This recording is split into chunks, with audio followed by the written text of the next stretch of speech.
to Miss Martin Muses. Welcome to Miss Martin Muses and another night of pub crawl. We are on night four, night four in our fourth hour.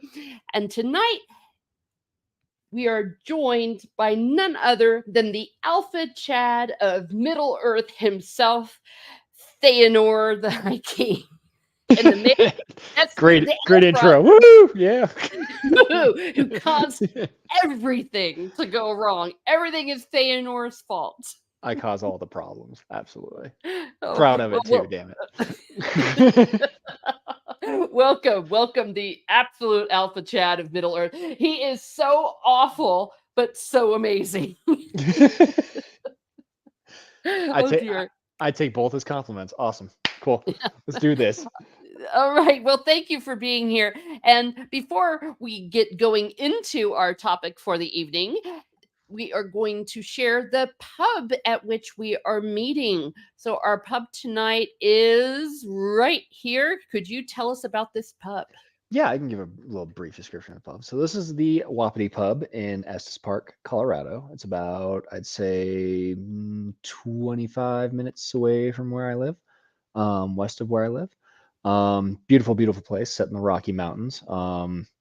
Great beer, great scenery. I don't drink anymore.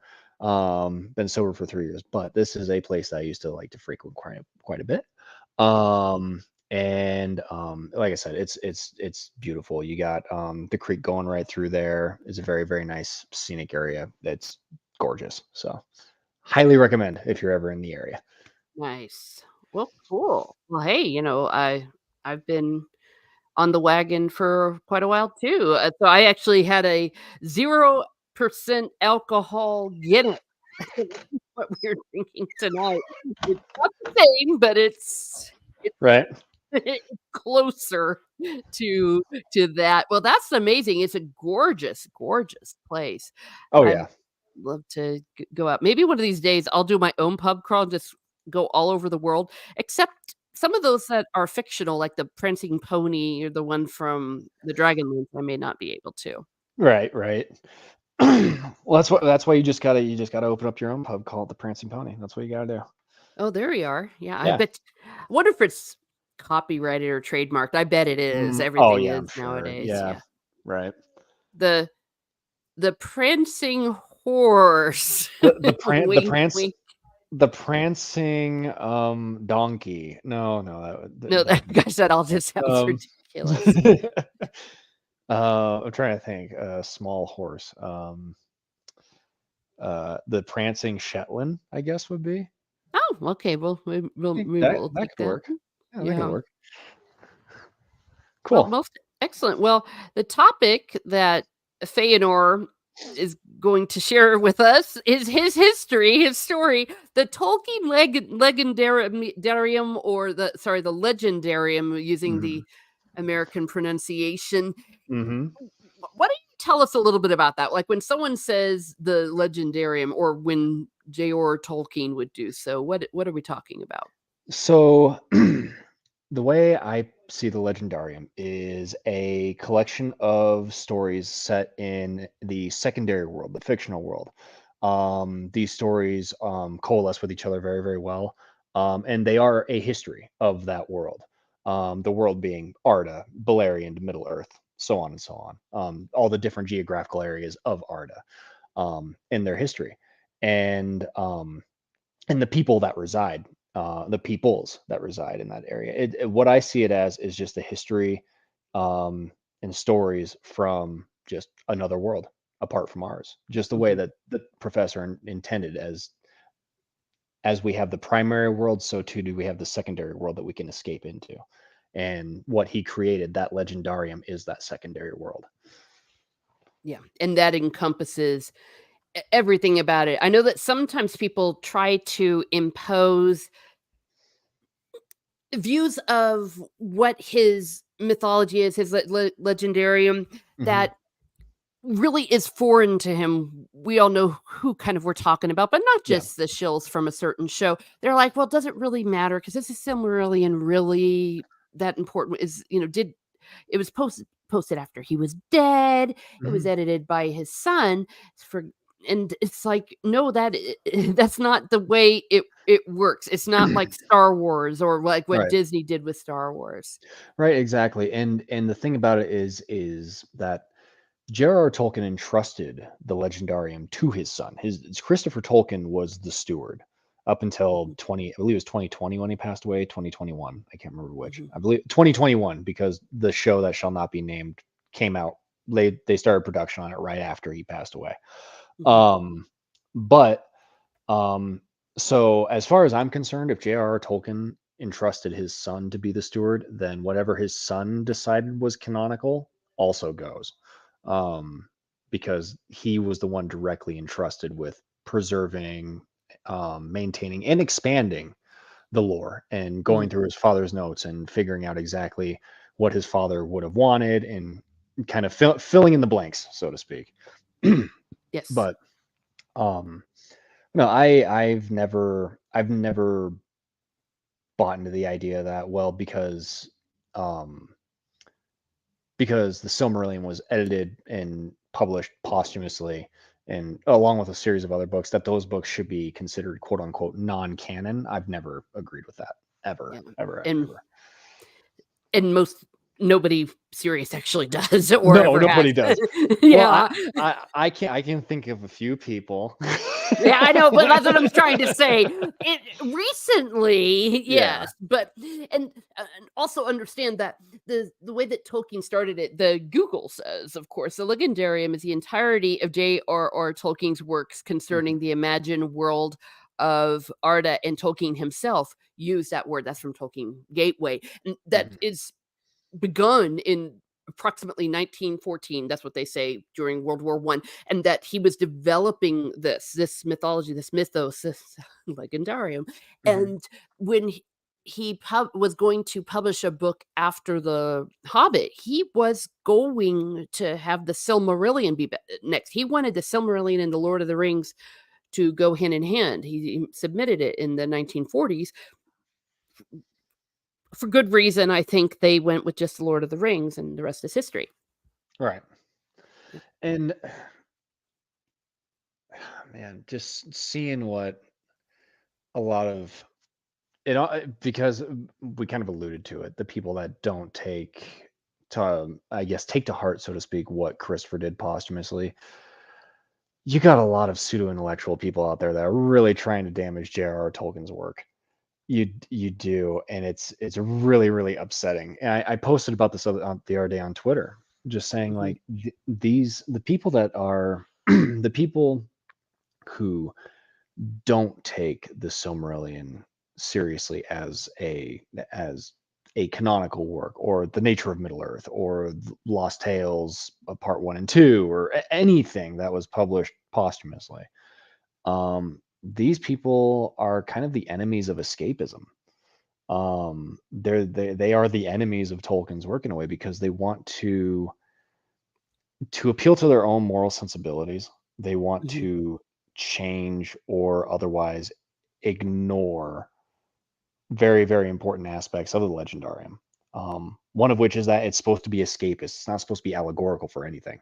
Um, it's I know I can go on a tangent for hours about this, but I don't know. It's a Mhm. major concern for me, especially being just a fan of literature in general. I love to read. I've studied history for most of my life. I just not in educational sense per se. Like I haven't gone to college for it or anything. It's just I buy books and I read them, and the same thing goes for fiction as well. We're in a very very scary time when it comes to the stories that we take in, and I'm I'm worried, quite honestly, about because you've there's been stories here and there about different uh authors having their works edited posthumously Mhm. because it doesn't cater with the modern audience, quote unquote. And I am terrified they're going to do that to Tolkien. I am so terrified they are going to do it. Yeah. And you might read about me on the news if they do. Like it's genuinely scary.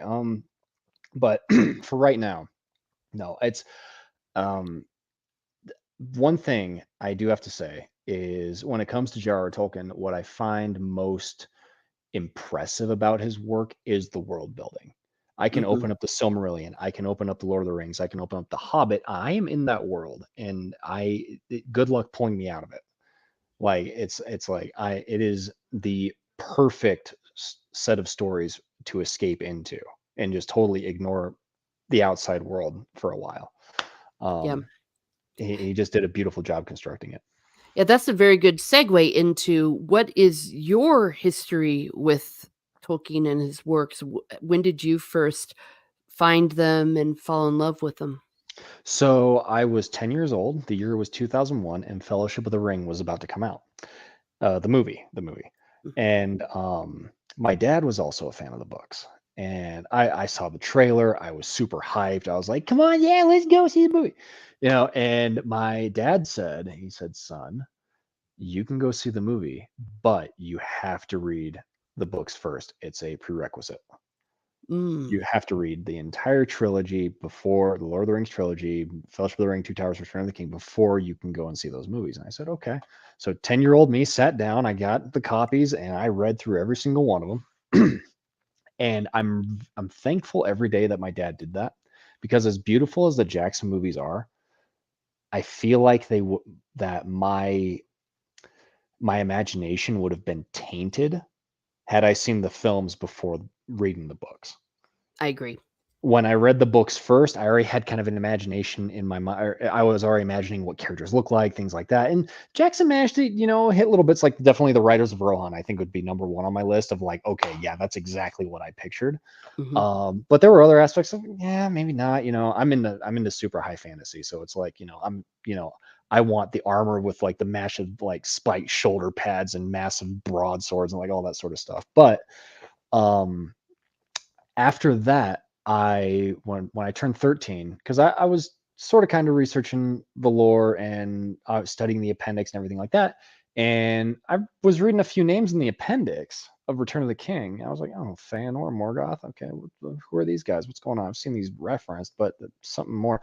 So did a little bit of research, found the Silmarillion, and then I was 13 when I read the Silmarillion all the way through, and I was like, holy crap, this world is huge. Like I have to study it now. Oh God. This is insane. This is so cool. And oddly enough, where the Silmarillion really hooked me and sucked me into the world was actually it wasn't Feanor, believe it or not. It was the story of Turin Turambar. Oh hell yeah. And it's the number one story that I tell anybody who has never read Tolkien. Don't start. I always tell people, don't start with the Hobbit, don't start with the Lord of the Rings. Buy the Children of Urin. Buy that before anything else and read that, because if you want to get a sense of how great Tolkien is at not just world building but also like just pulling at your heartstrings, Mm, that's the book. yeah. That is the monolith of Tolkien's work, right? That like it's amazing. Monolith's the wrong word. It's the epitome of it. And but after reading the story of Turin, just in the Silmarillion, not the actual Children of Urim book, I was from 13 to now. It's been almost 20 years, and yeah, I'm still hooked. So Wow.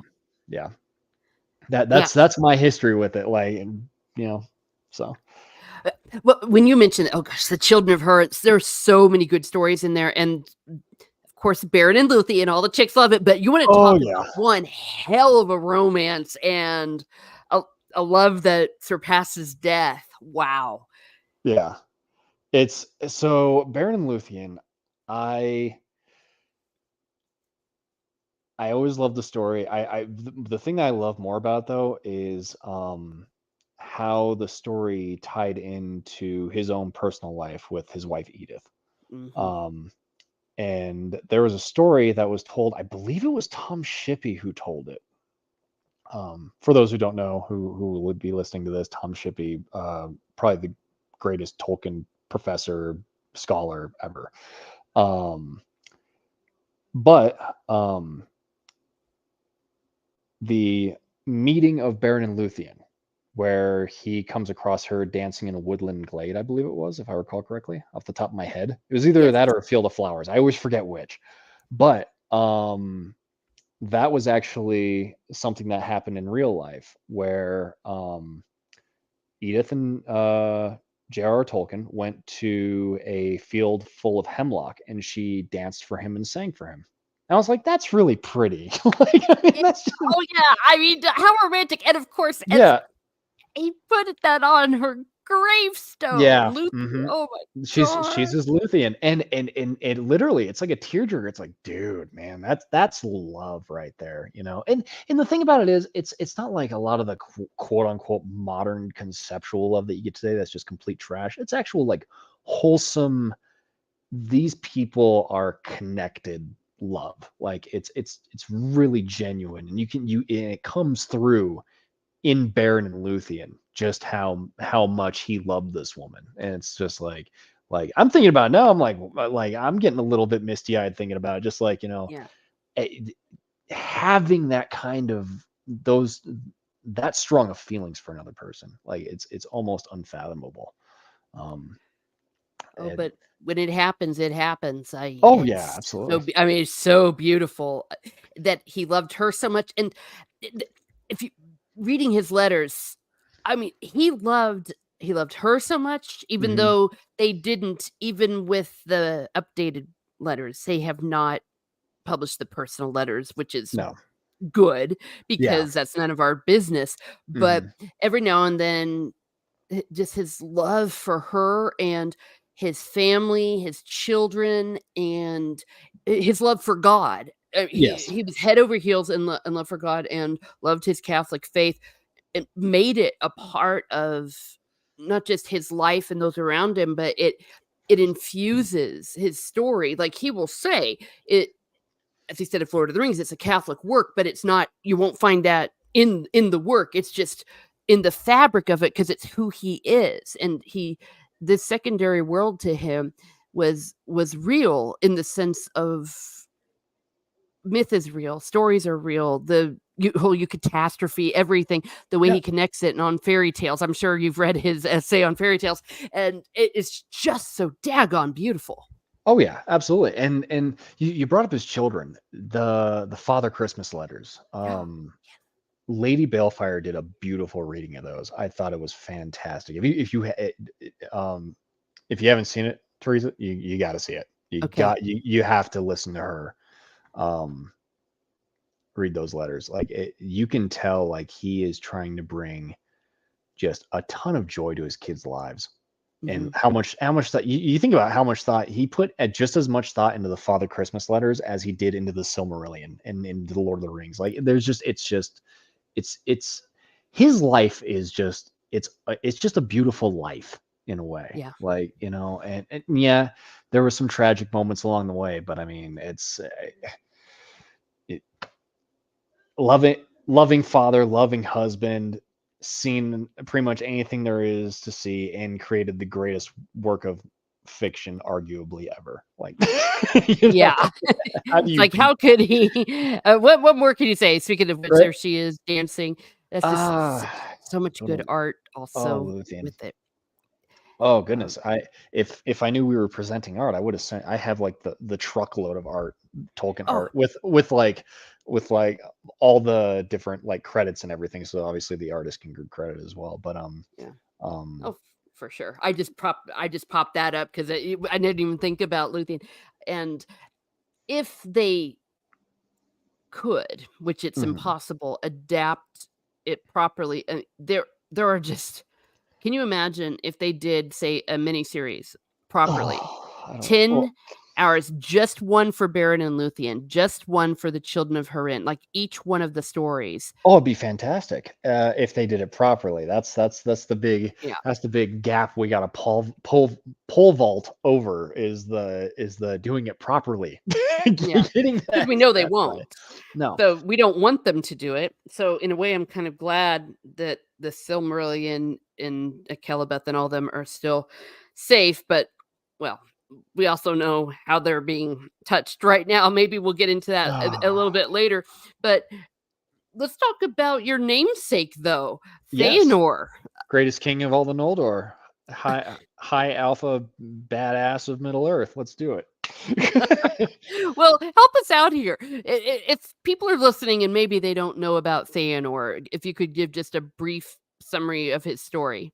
Yes, Fëanor, the eldest son of Finwë, the master craftsman, created the Silmarils, created all of the Palantiri seeing stones, invented Tengwar, the Elvish alphabet, written like perfected alphabet, um, and resident kinslayer too. He did a bit of a naughty thing.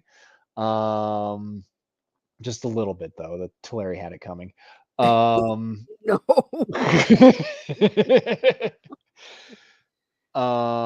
Yeah, he Morgoth, the big bad Dark Lord, stole his shiny jewels, the Silmarils, which have the light of the two trees in them.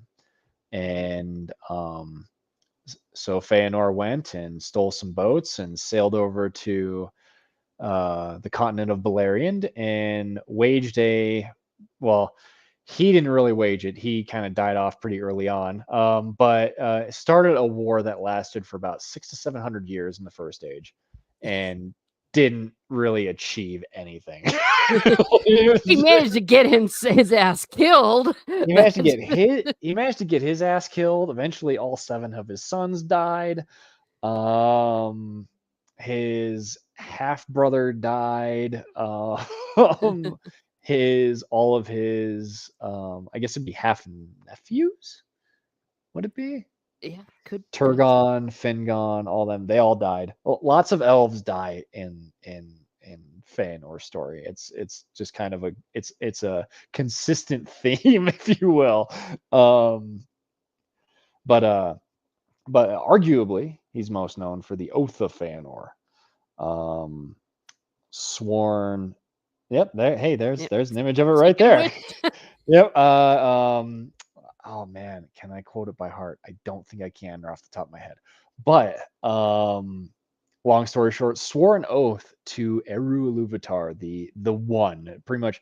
For anybody who might come across and be like, oh hey, who's this Eru Ilúvatar? It's pretty much God. yeah, it's the and maker of the universe, the and and Almighty. and since we were talking about the rules of Tolkien's world earlier, the secondary world, one of the rules is that oaths and curses and dooms are very powerful, Hmm. and they follow you forever. And making an oath to Eru Ilúvatar, Fëanor and his 7 sons, like a bunch of idiots, swore to get the Silmarils back from Morgoth or anybody that would withhold a Silmaril from them.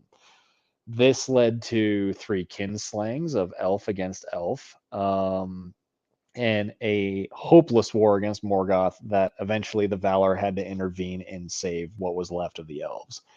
Um, yeah, that's pretty much the long and short of Fëanor. Still Yeah, in the halls of Mandos, not to be released until the world is broken. yeah, Yeah, it's good stuff.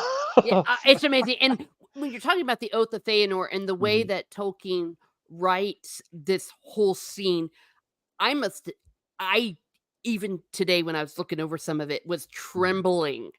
This man can write, and Oh I yeah, was just feeling the awe and the horror because if you're going to swear an oath to God, there is nothing more powerful and more horrible, if you will, especially since it was almost kind of a bit of a blasphemous yeah. oath that he made. And and they kept it and they reaped what they sowed. And they see these Silmarils, they're so beautiful. You see, that's the other thing. I don't even know if I've ever seen art being able to show them what he created was so great and took hundreds of years. It got Oh the yeah. light of the trees themselves Hmm. in these gorgeous jewels. So of course Morgoth, the bad guy, this kind of satanic figure, if you will, steals them and oh, this is what he would do to get him back. Oh yeah, yeah. And another little cool little fact about Fëanor. Mhm. He is the only being in all of Middle Earth that ever slammed his own front door in the face of Morgoth. Mm-hmm. Get thee gone from my gate, jail crow of Mandos, and just slam the gate in his face. Eat your heart out, Sauron. Yeah, it's like, you know, there's actually, I've had this debate before. I'm curious as to your take on it. Okay. Mm-hmm. Given how tenacious Fëanor was and kind of like very fiery spirited, and given his skill as a craftsman, do you think that Fëanor, without Mount Doom's assistance, could have destroyed the One Ring? Oh, that is pretty messed up. Actually, no, I think looking at the Ooh. rules, he couldn't, because the One Ring was only really like created within that whole dark magic, if you will, or whatever that Sauron was doing, and I don't know how he could undo it without using Mount Doom, without himself going down a far worse path than we can possibly imagine. Well, I certainly think he'd be able to resist the ring. That I Mm. believe. Deconstructing it, the thing is, they were both tutored by the same Valar. I would argue Fëanor was probably the better craftsman of the two, albeit Sauron was a hell of a craftsman in his own right. Um, it's just something that I've never really come to a definitive answer on it. I just kind of wanted to get your take on it as well, because I've asked a lot of people and I've heard both sides of it. So Yeah. yeah, Well, and remember, he's got a darkness in him. The kinslaying, people cannot underestimate it how was just horrible the kinslaying was. it was It justified. Oh, Just but joking. no, but no, but as far as in the bigger picture, Oh it yeah, was worse than the original yeah, sin. yeah. It was like Cain and Abel on crack, and it was really what sundered the elf. I mean, they could not g- go to Valinor. Yep. It just was unthinkable. I If can't even begin to say. I if don't think. if the kinslaying doesn't happen, Morgoth gets defeated. That's the long and short of it. Because if Fëanor doesn't go, well, actually, I take that back. If Fëanor doesn't go and swear that stupid oath, and he just takes his host with Fingolfin and everybody, Mhm. and goes across the sea and goes and assails Morgoth, they win because the doom of Mandos would not have been on them. There wouldn't have been that curse on them. They would have probably gone with the blessings of the Valar, if we're being honest, and gone and smote Morgoth. Because I think the unified forces that would have been there, I don't think Morgoth would have been able to overcome that. Because he certainly wasn't at his peak power Yeah. then, like military power wise. But no, you're right. It was kind of the original sin. Well, sort of. So Yeah, well, it's kinda like Cain and Abel, because the original sort one of. was, of course, the fact that they even left Middle Earth, yeah, that they Yeah. defied the Valar on that one. Well, the Valar did say that they were free to come and go as they pleased. And I read, I forget what I was reading. It might have been one of the volumes of the History of Middle Earth. I can't remember off the top of my head, but um I believe it was Olmo and maybe like one other Valar who said that bringing the elves to Valinor was actually the wrong decision in hindsight. That Hmm, they should yeah. have never they should have just been left to their own, and like the Valar just dealt with Morgoth separately. But but you never know. I do Yeah, kind of like I see what you're saying, and maybe I yeah, misspoke, yeah. because it wasn't, yeah, you're right, they were free, but I think maybe their reasons for doing so, I don't know. The reasons weren't very pure. It No. was well here. So with Fingolfin, with characters like Fingolfin, Galadriel, um, there burn those ships too after. Hold on. I gotta read Hound 3000's message. And Fëanor burned those ships too after arriving in Middle Earth, if I remember correctly. Yeah, yeah. It's called the ship burning at Loskar. Mhm. Um, Yeah, he took the most beautiful ships that ever sailed the seas and lit them on fire out of spite. um, that's one thing about Fëanor. That's not a good character trait. He's incredibly spiteful. But no, I was gonna say is if you look at Fingolfin, Galadriel, a lot of these other characters, they actually had good intentions. Um, by following Fëanor. Fingolfin had made an oath to Fëanor saying, "No, half blood, what was it? Half brother in blood, full brother in heart will thy be."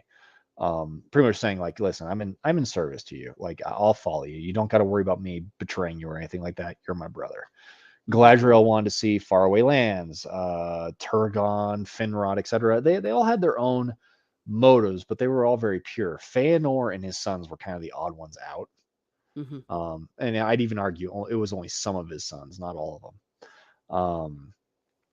That they didn't really have the purest of intentions. It was largely built on greed and the fact that they had made a stupid oath, a very stupid oath. Like I every single time I read the Silmarillion, I see certain things happen, like the Oath of Fëanor. I'm like, guys, don't. Like, it's one of those deals where I'm like immersed in the world, and I just kind of want to grab them and shake them as characters. It's like, Like, don't do it. don't do this. It's like uh the Battle of Unnumbered Tears. Mhm. Um, I hate reading that chapter, not because it's a bad chapter. It's probably the best chapter in the Silmarillion, in my opinion.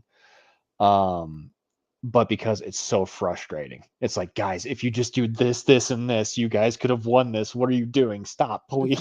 Mhm. Like, Yeah. no. But, I would say human nature, but I guess they're elves, so it's elf nature Right. is that there's something about free will that Hmm. is fantastic, but also terrible, and that's also another aspect of these stories that makes it so incredibly cool. Well, speaking of Galadriel, here this is a Mm. Ted Nasmith one.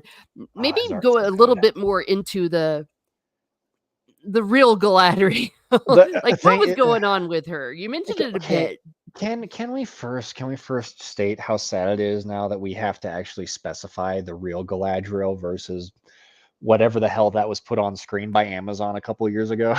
Like, Yeah, this is just depressing that we have to do that. well, and it was almost desecration that was going on, a borderline blasphemy, what they Sacrilege, did to yeah, her. Yeah. absolutely. Um, so, brief character synopsis. Let's see here. She was born in the year of the trees. She grew up in Valinor. She was very athletic, tall for an elf maiden, certainly, standing at 6'4", and she had a very discerning heart. She was able to, I guess the best way to put it, she could analyze people's character very, Mhm, very well, very accurately. Um, and but she did have a yearning to see the outside world and create a kingdom of her own. Which is why she followed Fëanor to Beleriand in Middle Earth. And when she got there, her first act as being back in Beleriand away from Valinor was to go and see the Maya Melian and get tutored by her and just kind of increase that wisdom and just reinforce that wisdom that she already inherently possessed. Um, and she was an incredibly noble woman, certainly not what you see depicted in the Prime Video show. mhm. She incredibly noble, incredibly wise, um, wife, mother, all of that. So um, I Well, and she I was it's oh, just go so ahead, go ahead. so great. Yeah, I mean, she was prideful. I mean, that's the whole Yeah, thing oh about her yeah. story because she's a penitent, and a lot of what happened in the First Age, but as you say, she also grew in so much wisdom Hmm. and just becoming this great woman and was the perfect mate with Celeborn, and they had a beautiful child, and Hmm.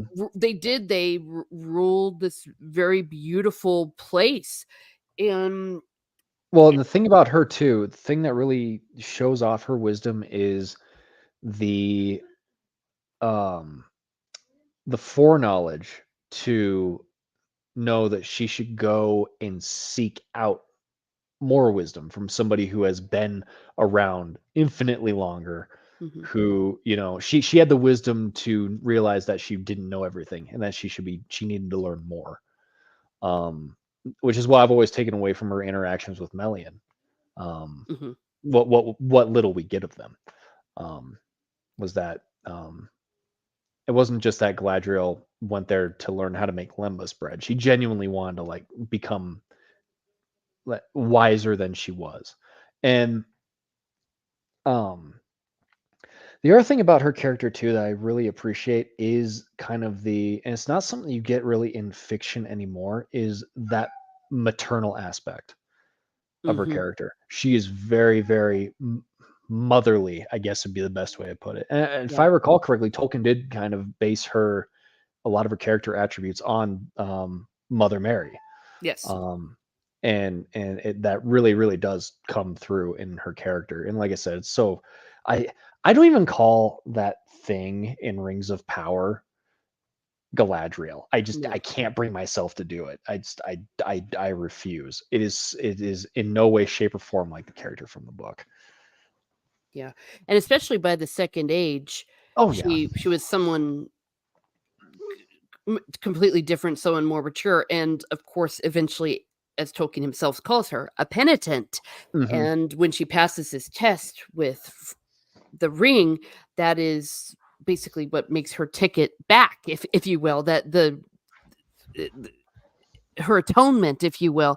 Hmm. And that was when she's allowed to come back. It wasn't like in that disgusting piece of garbage that, "Oh, you can just go when you want." It's like, "No, no, no, no, no." No. It's like storming, it's like saying that someone had the gates of heaven in their hands. It's like, "No, Right. that's not how it works." And well, the thing about her too is that even after she did pass that test, she realized that her work in Middle Earth was not over, because during the time of the War of the Ring, I believe it was around the same time that Minas Tirith was getting besieged, and you had the Battle of the Pelennor Fields. Mhm, You also had the siege of Dol Guldur, and after Celeborn sacked it, Galadriel came over and pretty much did what Luthien did to Tol Sirion. And when she rescued Beren, she tore down its gates, magically just ripped the whole place apart. Um, mhm. just to make sure, like, to bring finality and cleanse the Greenwood. Um, so she even after, she still did her due diligence to make sure that evil, did her part to make sure that evil was absolutely vanquished. Mhm. Even because she could have easily just passed the test and left, Yeah, and that would have been the end of that. yeah. But Well, yeah, but they also knew, and they had a very strong connection to that grace. I don't think that word grace was used, it was not used in The no. Lord of the Rings. They put that into the movie maybe to Hmm. help us understand what was going on, but those of us Right. who know, we know what's going on. Right. And just what you said about, her reflecting the stars, like she has the Star of Erendil and all of that. Just so otherworldly and just so beautiful. Hmm. Uh, and But like you said, also, that thing. also Yes. also terrifying. The Yes. thing that I always come across with Galadriel is that, yes, like you're reading about her, and it's like, wow, she's really motherly and really caring. But there's something else here. This woman, this elf can mess your day up if you're if you're not careful. Like, it's Yeah. like there's something genuinely scary about her character, and it's not the fact that she killed an ice troll with a broadsword. No, there's something like ethereal, like Mhm. spiritually like scary about her. Yeah. And which makes her, and I think Kate Blanchett did an excellent job of portraying that. Mhm. I really, really do. But yeah, I just I don't want to talk about that show. Mhm, I mhm. really, really Yeah, do. I mean, but we I think can, that but by, talking about who she is, that who in she is. itself Yeah. is something. And, Hound 3000 says, "Sometimes I wonder if she asked Círdan for guidance too, besides."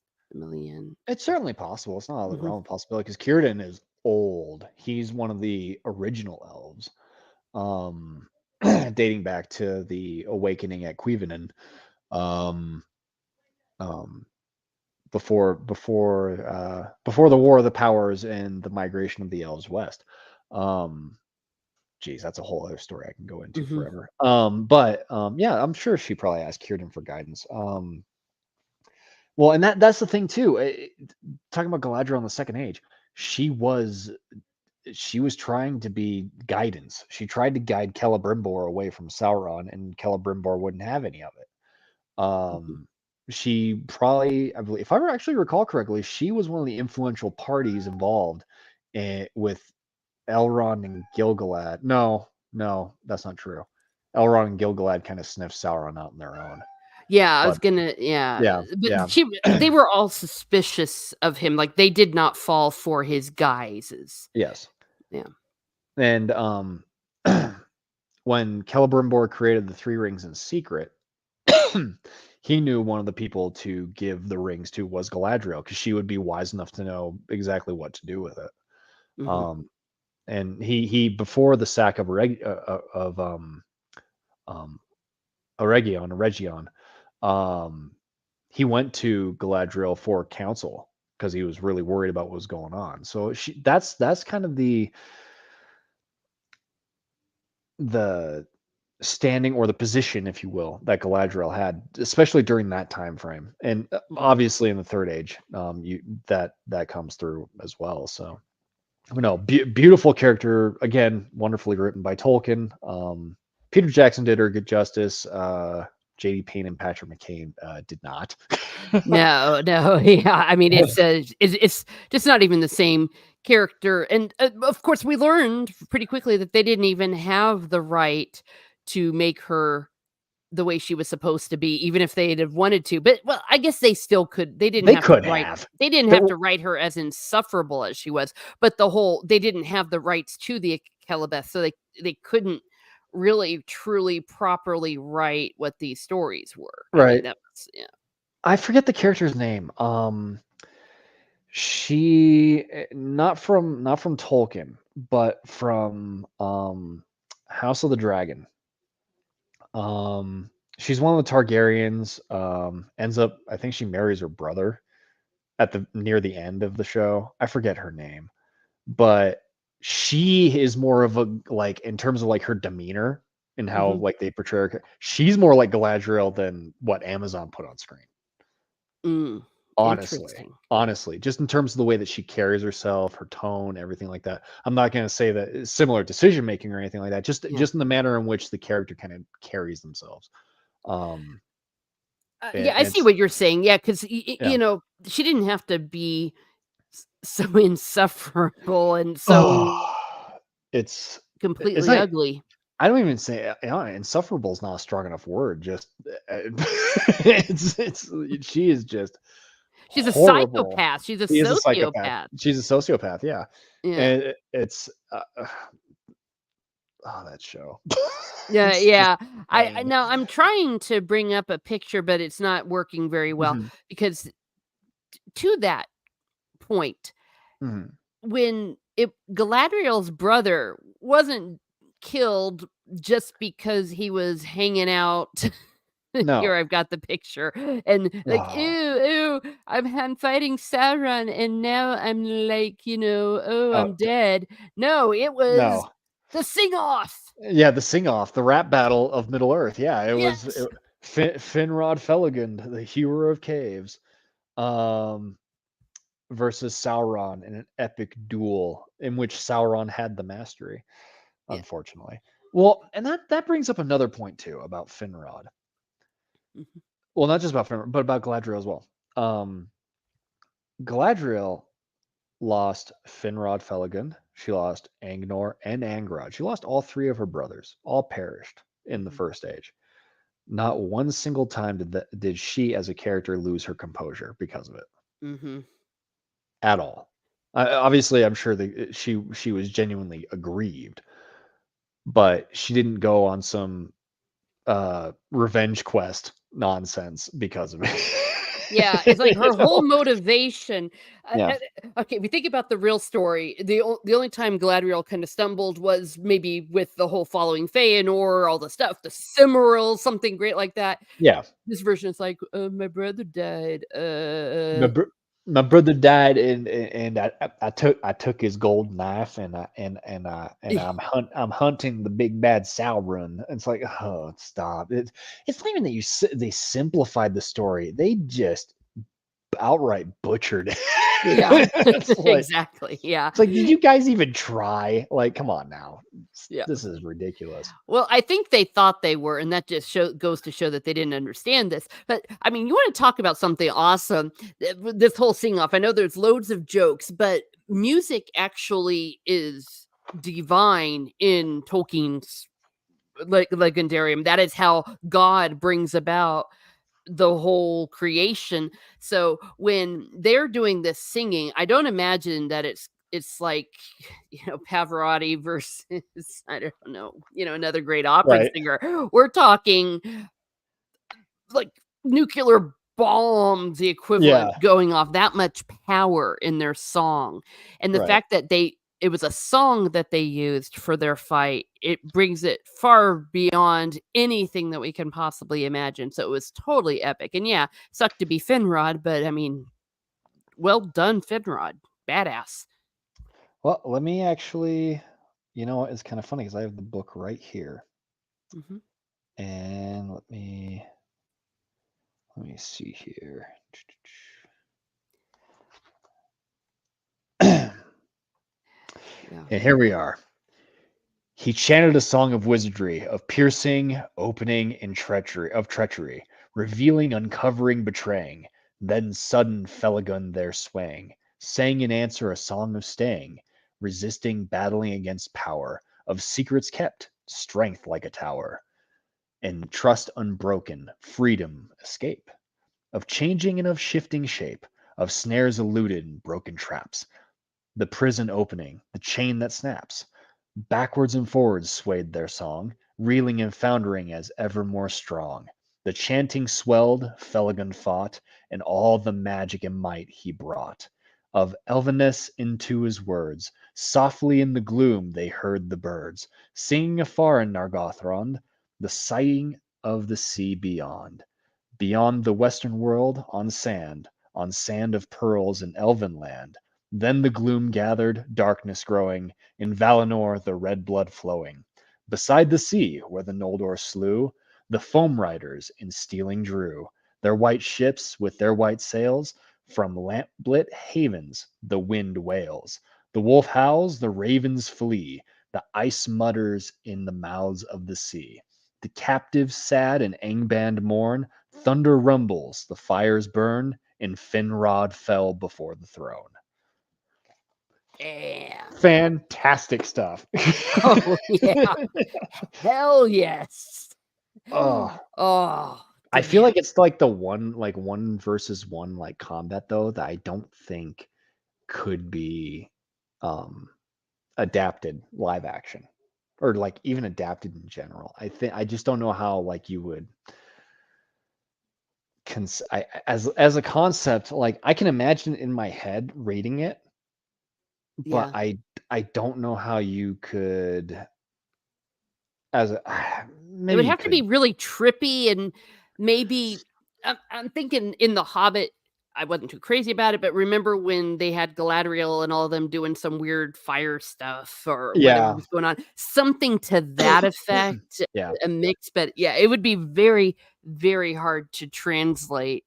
But when you think about what a great heroic, you know, badass scene, one of my favorites in the whole work, and Mhm. then they take this character and, it's like, "Oh, he just died. Okay." Hey, It Galadriel, did you know rocks look down? Oh, Yeah, there you go. Oh, yeah.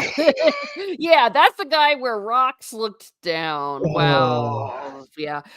Well, and, you know, to come a little bit way about this one, to go into the humans, I didn't know if you wanted to tell us a little bit about the Numenorians and Numenor. What's going on with them? So originally the Edain, the Newman, or not even originally, they are the Edain. They are men, Mhm. the men of the West.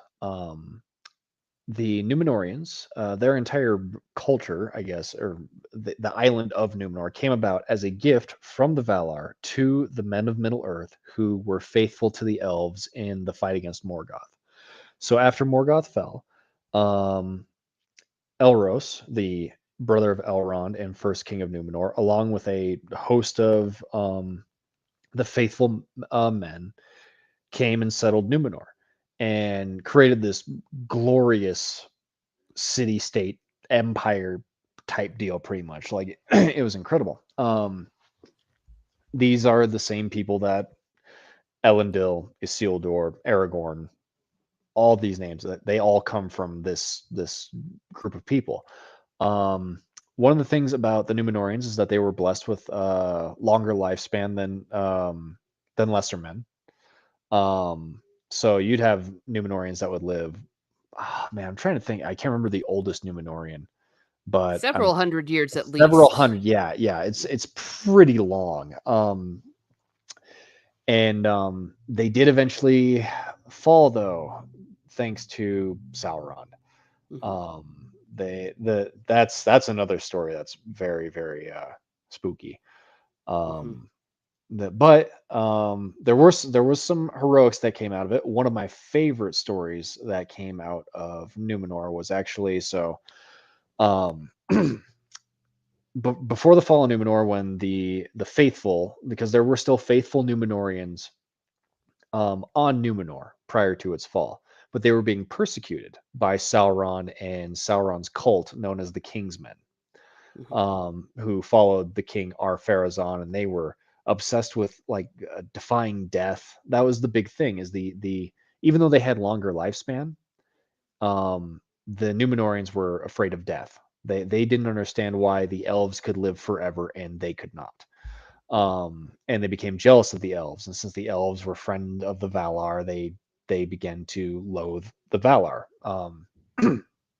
And and there's a whole bunch of different things that happen. But Mhm, um, one of my favorite stories was when Isildur um, went and took it was a flower, I believe, um, from the tree Nimloth mhm. in the courtyard before they burned it.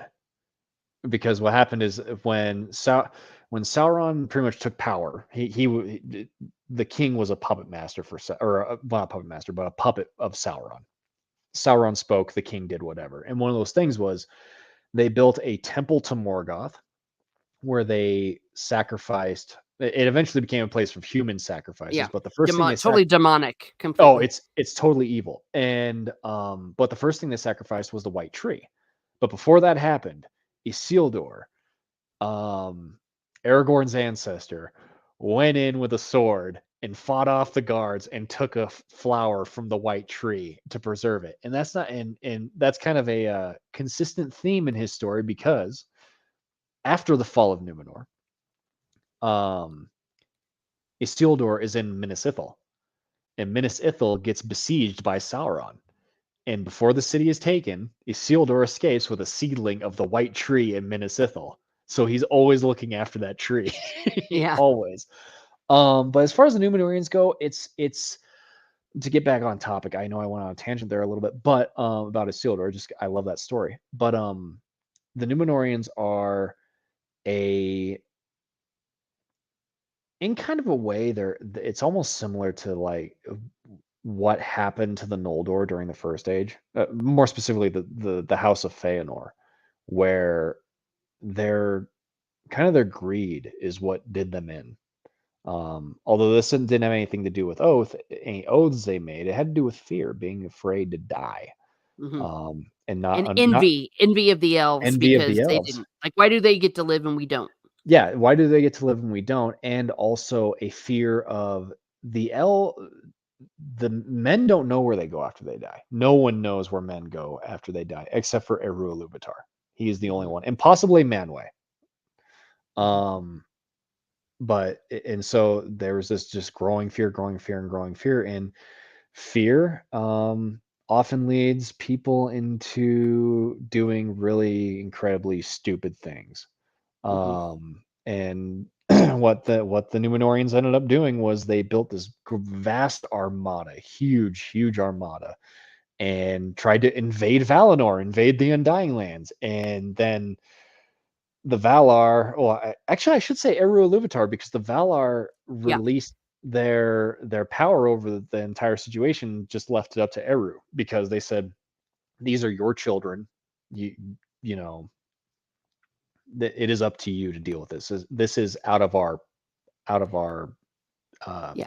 Yeah. It was out of our control." so Yeah, so over the top, if you will. It's like almost like invading heaven. It's like, yeah, and they were literally. completely forbidden, and he's Hmm. like, "No, I'm gonna take it anyways."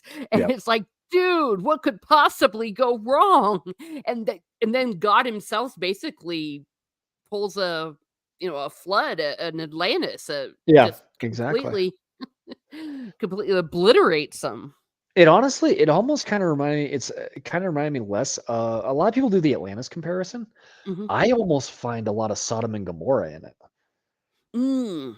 Same idea, Um, yeah. it's Just the total sin was so awful, like just they raining yeah, the but wrath of God on them.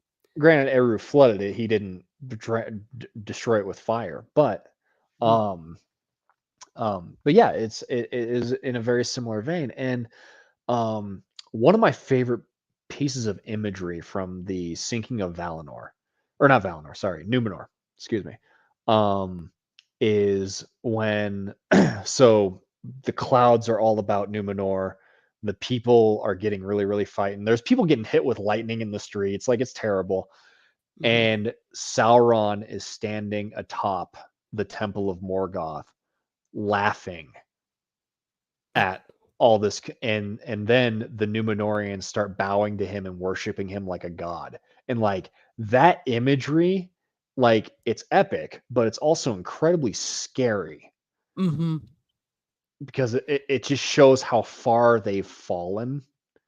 And it not to, I never ever try and um I always keep the primary world and the secondary world separate, but it is definitely hard not to think about the primary world and seeing how people could look at a celebrity or a politician or something like that, Mhm. and worship A them in the exact same Mittler. way. Yeah, Someone who exactly. rhymes with Mittler, yeah. If somebody drives them, and obviously told. And I'm not trying to inject anything at all whatsoever No. with the real world into Tolkien, but it's definitely relatable, Mhm. that. And it's spooky. The Fall of Numenor is that's another one that's just terrifying to me. It's like I'm Absolutely reading, it's like terrifying. Yeah, like um Noah may have Noah's Ark, yeah, that too, but yeah, like, the mhm. look you can send this picture, for this cover, I mean, just Ugh, oh, and the fact that they had it coming, and these were great people, again, in that stupid show, they just have them looking normal. No, they're, like, big, they're larger than yeah. life, and when, Faramir, the perfect, he would dream of this. Yeah, that's his name, you can't say it every without the every perfect. every woman I know who's a Tolkien fan who's like, yeah, Faramir, just husband material. Oh, hell yeah. I mean, Like, he is everything. I could go on, forever. Well, when we did our book club read through chapter by chapter, oh, yeah, there was a lot of gushing. The Steward and the King, every man read it and take notes. But he oh would yeah. dream of this. He was very spiritual, and he would he dreamed of that, and he even told that to Eowyn, like when the great darkness is happening, and he's Mhm. like, "This reminds me of Numenor, I've dreamed of it," and she's like, "Oh my god," she was just like not, obviously she didn't say that, but she was like, "So this is it? This is darkness unescapable," Right. because she knows how horrible that is, and I mean, t so he had this connection because he also had Numenorian blood in him. Yeah.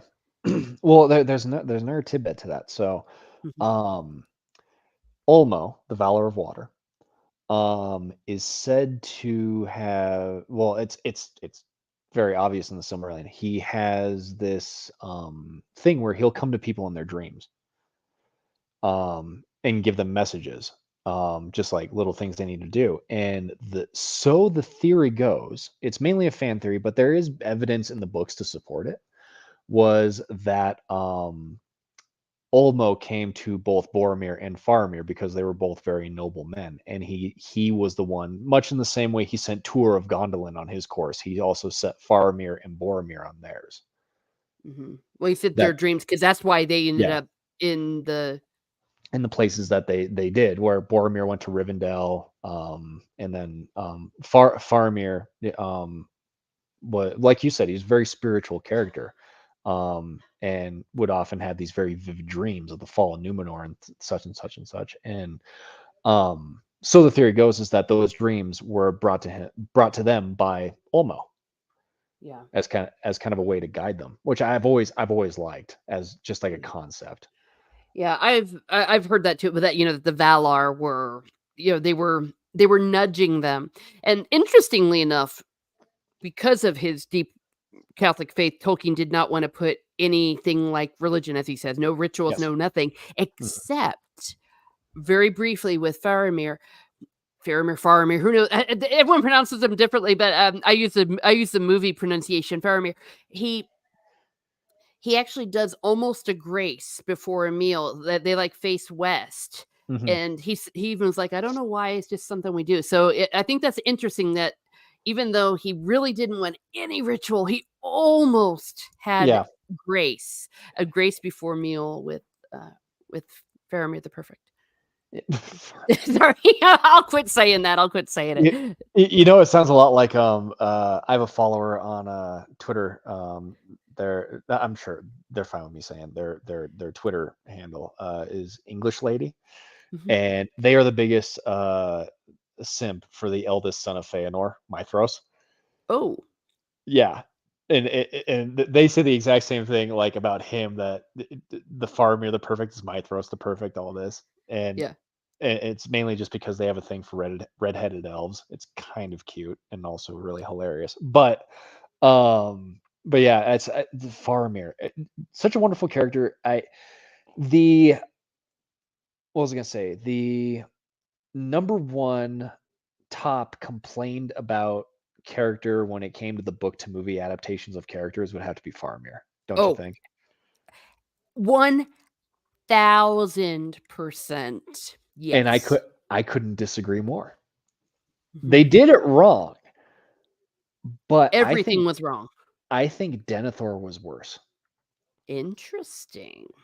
Denethor in the books was a noble man, a very noble man, and very competent. He was headstrong and stern, but he was competent and noble. And it wasn't until Faramir fell with the dart that came. Was it a Haradrim dart in the Mm. books? I can't Oh remember. gosh, off the top of my head, I don't know. But when Faramir went down, that was when Denethor finally broke, because he went to the White Tower and looked into the Seeing Stone one last time. But the thing about Denethor is that in the books, he was so strong-willed, Sauron himself could not break him. Denethor kept repeatedly accessing the Palantir, and Sauron couldn't break him. The only thing Sauron could really show was like the might that Mordor had up against Gondor. And obviously Denethor knew that Gondor was waning at that time. Um but no, I thought Denethor was arguably the worst character assassination of the two, between Denethor and Faramir. Hmm. Just my personal take. No, I understand, yeah. Yeah, Well, yeah, and I mean, the Palantir, I mean, that was a part of, though, what led to, Denethor. I think that they went for the quick.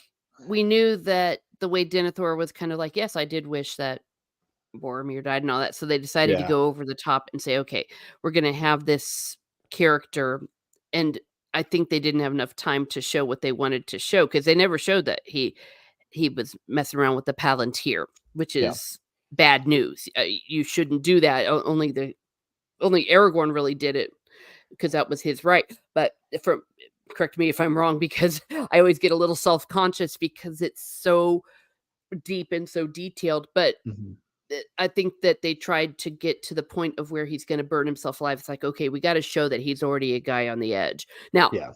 I know what they were doing, but yeah, it was bad. I think the reason why what they did with Faramir pisses me off so much is, first of all, he was very unique in that he was the only character in the entire story, the only human Hmm. that really wasn't willing to take the ring, that he knew he would be tempted, that's why he didn't even wanna know, didn't even wanna see it, but Yeah. it he wasn't bothered by the ring. He told as he told them, "I wouldn't take it if I saw it on the side of the highway," or and Yeah. they did kind of correct it because I know that Peter Jackson said in some of his commentaries, like, "Yeah, we it was too late then, we'd already gotten it done," but you saw in Return of the King, they put some of those lines in his mouth, but Yeah. that's what's so terrible, so to see him try to kinda be tempted, and not just tempted to take it, but also to be like, "And then daddy will love me," that was just Yeah. that was just especially since he's the one that Tolkien has always said is the closest to him in the story, that he relates to the most, that and Mm. it's very grievous for him for them to have done that to his character, but I also understand that sometimes filmmakers really will genuinely maybe not get it, or they'll say, "Yeah, well, we're gonna sacrifice this because we wanna do this for the greater story," and I think Right. that the movies get away with those and with Denethor, as you were saying, Yeah. because everything else was so good, and The other one I hear about quite a bit is Aragorn, and I don't like that one, just for no other reason than you have to give him a character arc in the movies. yeah, Because if you remember, if you recall in the books, he's already like gung ho about going to Gondor and becoming the mhm. king. There's really no self doubt or any kind of like Yeah, the whole thing, apprehension. he and Boromir were gonna go together, it Yeah. wasn't for the quest, it was like, "Okay, we're gonna go with you as this far, but then we're going to the White City." Yep. And in the movies, because all of his backstory, all of that character growth is in the appendix, and you have 9 hours to tell the story, and you can't really. I prefer the way they did it in the movies because it makes more sense and gives him a lot more character. It'd be really awkward if in the Lord of the Rings movies, as we know them, Aragorn, instead of having that kind of development, that growth, he just was right out of the gate like Gary Stu, just like, okay, yep, I got the sword, it's reforged, we're good boys, I'm gonna become king, it's gonna be awesome. That wouldn't have sat right with me. Well, Um, and Tolkien can do it because it's a book and he's such a yeah. great writer, but yeah, when you're translating to screen. So this brings me to a little bit of a devil's advocate moment. We've Uh-oh. just got done saying we hated what they did with Denethor, hated what they Yep. did with Faramir, and I Hmm. always will. And Yes. so for those of us that think that we just bow down and worship Peter Jackson's not Tolkien, okay? So get over it. Yep. Uh-oh, that was harsh. But you know what I'm saying? It's like, no, we understand. We know. Yeah. Some people are like, don't you know he made changes? It's like, yes, we all knew Yes. in 1999 as we were starting to see some things. Those Yep. of us that know Tolkien, we know it was different. But here's the Mhm. devil's advocate moment. Mm. So we don't like what they did with this. Many don't like Aragorn. Many hate what they did with Faramir. You don't like Yep. what they did with Denethor. How Mhm. is that any different than, well, what they're doing with Galadriel? That's really not Galadriel, but they did the same with Faramir in the Peter Jackson movies. So So why do we get so pissed off at the Rings of Power? I will explain it very, very well. So first of all, the movies that Jackson made were made in the spirit of Tolkien. The entire groundwork, the entire reason those movies came into being was because Peter Jackson was a fan of the books, first and foremost. And he even said it in an interview. He said, I do not want to put we decided as a group of people creating this film, we do not want to put any of our own politics, any messaging, anything like that. We are here to honor Tolkien, period, plain and simple. Um, Contrast that with Rings of Power, where they said we need to write the book that Tolkien never wrote and to cater to modern audiences and all that other BS. Um, and the reason why we care so much about Galadriel and a lot of and it isn't even just Galadriel; it's literally everything in that show. Everything. There is not, and I've challenged people on this before. There is not a single thing in the Rings of Power television show that is accurate to canonically to the books. Nothing. Zero. Mhm. I can go through the movies and find plenty of things that are canonically accurate. Just using an example, um, Gandalf's fight with the Balrog is canonically accurate. Mhm. Just as like a small example there. And so, I can't find that in Rings of Power because there's nothing there. And the other reason why I think the Jackson films get a pass, even though there are plenty of things that, as a book fan, I wasn't too big of a fan of with the movies. But the reason I think they get a pass is just because those movies are so well written. Mhm. They really, really are. I mean, so much thought and work, like in creative juices and work and care went into that script. Whereas you look at Rings of Power and it's just a mess. Yeah, it's not Like, even a good movie separate from or a good show rather, separate exactly. from the source material. You could literally title um the Lord of the Rings trilogy just fantasy movie 1, 2, and 3. Just completely divorce it from, you don't have to put Tolkien's name on it, Lord of the Rings on anything. Those movies would be able to stand on their own. Yeah. Rings of Agreed. Power can't do that. Yeah.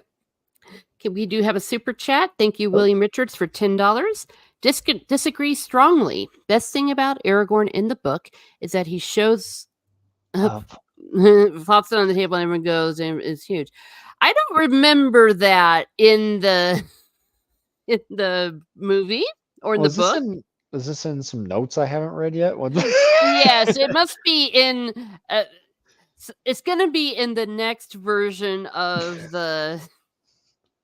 This is where Amazon fixes it for a modern audience. That's what happens. That's Yeah, spoiler alert. That's what they're going to do. Oh, uh, dear. But what's sad? You know what's really sad is the fact that we make jokes about it, but they absolutely would do that. mhm. That's kind of the worrisome thing is that, we make all the jokes like, they're gonna make Boromir a non-binary otherkin. Yeah, they probably would. You Yeah. know? Well, and look what they're doing with that. And oh, the fake hobbits, it's what the runring.com calls them, the dirty little sociopaths, and they Oh, are. they're but terrible. but maybe talk about that. First of all, where do the hobbits come from and when do they come from? So you really don't. My Hobbit lore is a little bit lacking, if I'm being honest. Mhm, And that's for no other reason than I've been buried in the Silmarillion for like the past 2 months. mhm. So, It's okay. so, but long story short, there were three different houses, if I recall correctly, of the hobbits. There were the Harfoots, who were a group of hobbits, the Stoors, and I can't remember the third one, but essentially they migrated west. Eventually just settling in the Shire, and they were not these grungy people that lived in like little tree forts and ate each other. They they were civilized. They built homes and had hearths and all the other stuff. Um, they're weird mutant dwarf human hybrids. Okay. Yeah, well, Sorry, I'm reading the chat. It'd be a woman. it would be a woman act that way, like the New Yeah, Galadriel, for yeah, example. Yeah. yeah, yeah. But essentially, the hobbits are little people. They really don't come into really any kind of relevance until the Third Age, until really Gandalf arrives. Mhm. Um, Obviously, Smeagol is a type of hobbit, I guess. He's one of the river folk. And obviously, anybody who knows anything about Lord of the Rings knows how important Smeagol slash Gollum Yeah. is as a character. But no, there's really the Shire folk are just like the Shire itself. Like, it's like the ideal life. That's the way I've Mhm. always looked at it. It's like that's the life anybody would want. And there isn't a person on God's green earth that would say, "Nah, I don't think I'd want to live in the Shire." That's just not a thing. Mhm. Yeah. um, Everyone wants to but go and drink a lot of beer, ale, and bread and cheese, and it and just seems like that. and stew. It's so homey. Right. It's so homey, and it's like, yeah, you know what? I could go fishing on the Brandywine River. Let's do it. Like, enjoy the far green pastures and everything. It's just, it's the life. It's so good. Um, Yeah. but they the hobbits do have their own stories of like bravery prior to the story of Frodo and Sam and Merry and Pippin. I think it was Bullroarer Took who um, killed the Goblin leader when the hobbits defeated the goblins in some armed conflict. Was it him? Yeah, I know it was a Took. I'm pretty sure it was Bullroarer. Um, but they do have their own history. Like I said, I need to brush up on the Hobbit history again because Yeah. like No. Yeah. But as far as they're evolving, we're not quite sure when they were evolved, created, whatever you want to call it. yeah But it was definitely Third Age-ish, and yeah not, of course, the way. Nothing to say, as you said earlier. Where is this? How is that part of it? And them saying, "Well, he never said that didn't happen." That's some grade A Bolshevik. yeah. That's It's I like, they never said that Luke Skywalker didn't break out into breakdancing on the Death Star. Yeah, yeah. but so it could have happened. They yeah, it's I that's the one thing that I thoroughly dislike is that excuse of, well, Tolkien didn't explicitly say X. And it's like, look, it can be inferred from the text that we are reading that something is supposed to be a certain way. Mhm. Hobbits are not supposed to be little gremlin creatures that eat each other. Okay, that's not what they're supposed to be.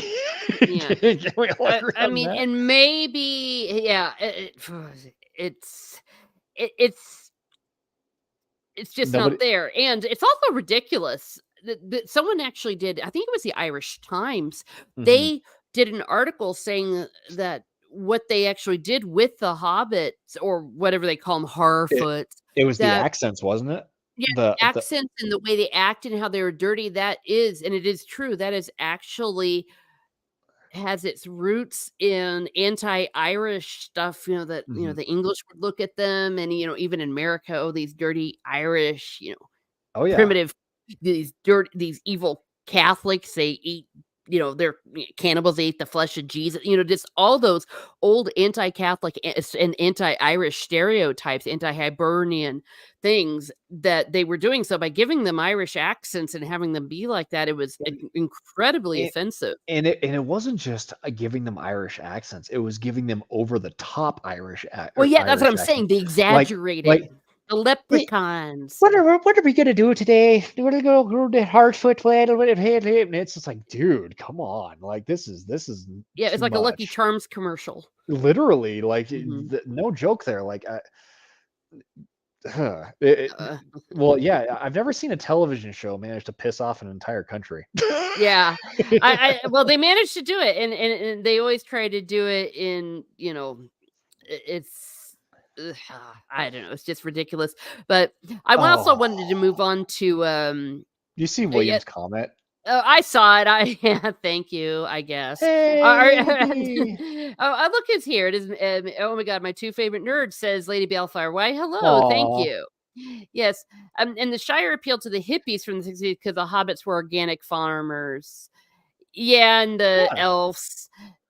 Tolkien wasn't very pleased about. He didn't like No, no. it. But, yeah, that was, I think, the first example of people trying to impose some of their modern Oh, yeah. ideas for, let's see, what do we have here? I apologize for my warped sensibilities. Oh, is that I wasn't I didn't realize that's your boyfriend? Lady R Balefire? Uh, What? Hold I on. I'm apologize for, or I'm not Oh, sure. William? Well, let's Wait. all dox each other now. I don't know. I Yay! But let's go. Speaking of which, also Oh, with yep, yep. She confirmed it. Okay, the okay. dirty Let's. little sociopaths. Oh, okay. All right. I feel a little bit better, or maybe not about that. Okay, thank you. Let's just say that Legolas was a power bottom who dresses Yeah. while being Hey, a lot of fangirls will get you for that because, Yeah. Oh yeah. Yeah. oh yeah, Willow's It's my oh, speaking of fangirls. Speaking of fangirls, I don't. Okay, so Fëanor, oddly enough, is like the odd one out when it comes to the Tolkien fangirls. Obviously, I hear a ton about Faramir. Faramir is like the greatest thing ever. oh yeah, of course. But I hear about the Glorfindel gets brought up, Legolas gets brought up, Gilgalad sometimes gets brought up, Fingolfin gets brought up. All these other Feanor's like the odd one out. He's the guy you don't mess with. No, I mean, well, you said he's the guy who made the Cimmerals. He's the one Yeah, who like made the Palantirs. Hell no, I'm not well, touching him. I made a joke the other day. It was a bit crass, but um, oh, what was it? It was like the man has 7 sons. You do the math. Yeah, he keeps his lady happy. Yeah, exactly. Well, you say that. If you ever get a chance, read the it's actually quite depressing to read, but it's worth it to get just more into the lore. The story of Ne'er-do-Nel and Fëanor. Oh yeah. It starts off okay-ish, and then because of his transgressions, shall we say, Mhm. she ends up a very kind of, well, I don't want to say a broken woman, but definitely a very her story isn't exactly a happy one No. thanks to Fëanor. And I meme all the time about Fëanor did nothing wrong, and obviously I have him as my namesake. The character did a lot of stuff wrong. Okay, Yes. Yes, he did a lot wrong, like, let's be that real oath here. we talked about, yeah. Oh, Angbang. Oh, Lady B, why'd you bring that up? Oh Oh dear. no. Do you know about that? No? It's the shipping of Sauron and Morgoth. Oh, for crying out loud. Yeah, I know. Yeah, Fëanor did nothing wrong. Yeah, I know, I was talking more about what Tolkien would never write about, is Yeah, about yeah. the happy, the bad boys are always good in bed, aren't they? It's it's the truth. Watch all those vampire. You ever watch a Vampire Diary? Okay, never mind. But it's the Oh my truth. goodness. Oh, yeah. But let's move on to Gandalf because I want to talk about the Mire. Oh Because yeah. also we know that second age they weren't here. They were specifically sent in the third age. So talk a little Mhm. bit about him and his peeps, So Mithrandir. The Astari. So yes, 5 wizards sent by the Valar to aid Oh, the sorry. free people. Oh, sorry. Just a second. You're good. I can't believe I did that. That was a total mess up. The Istari. So sorry. Oh no, you're good. The wizards, the Astari, also Maiar, they're of the same kind of order slash class slash race, whatever you want to call it, as Sauron, Balrogs, etc., etc. They came over in the guise of old men. Actually, they came over and they aged very quickly, if I recall correctly. They didn't initially come over as old men, but they aged very quickly due to their burdens that they had to deal with. There were 5. There were oh, let's see here. There was Got it. Kuranir, also known as Saruman the White, Olorin, which was Gandalf Mithrandir, Radagast the Brown. I cannot remember his other name. And then there was Alatar and Palando, also known as the Blue Wizards. Mhm. And they were sent by the Valar to help the free peoples of Middle Earth in the Third Age against the growing darkness of Sauron.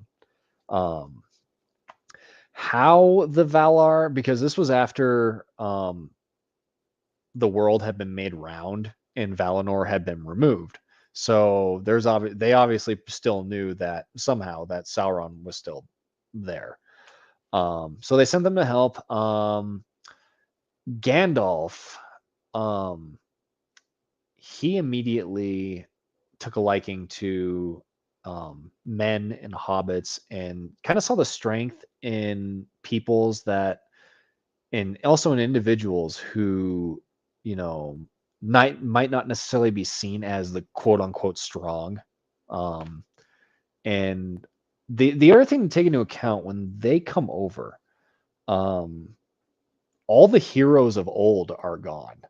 So Mhm. they are literally like they're kind of not supplanting, but they're kind of taking that role in a way. Obviously, they're supposed to be just like a guiding force to help the free peoples against Sauron, but they are also kind of like the best bet because there's no more barons, no more turns, no more Gilgalads, no more a whole bunch. They're just all gone.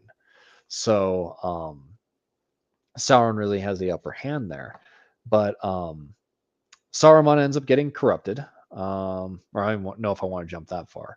Um, Yeah.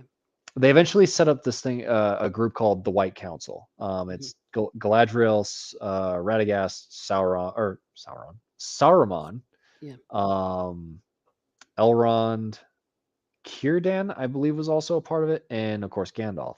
Um, and it's pretty much just a council of the wise in terms of dealing with different threats from Sauron. And the council eventually breaks apart when Saruman goes to Orthanc and kind of sets up his abode. Um, they are Círdan. Hold on. Yeah. Círdan was says right. Yeah. Okay. I think so. Yeah. Yeah, Círdan was. Yeah, that's what I thought. Sometimes I like I didn't said, remember either. me, It's like the scriptures. It's like the Iliad. yeah. You can't memorize everything.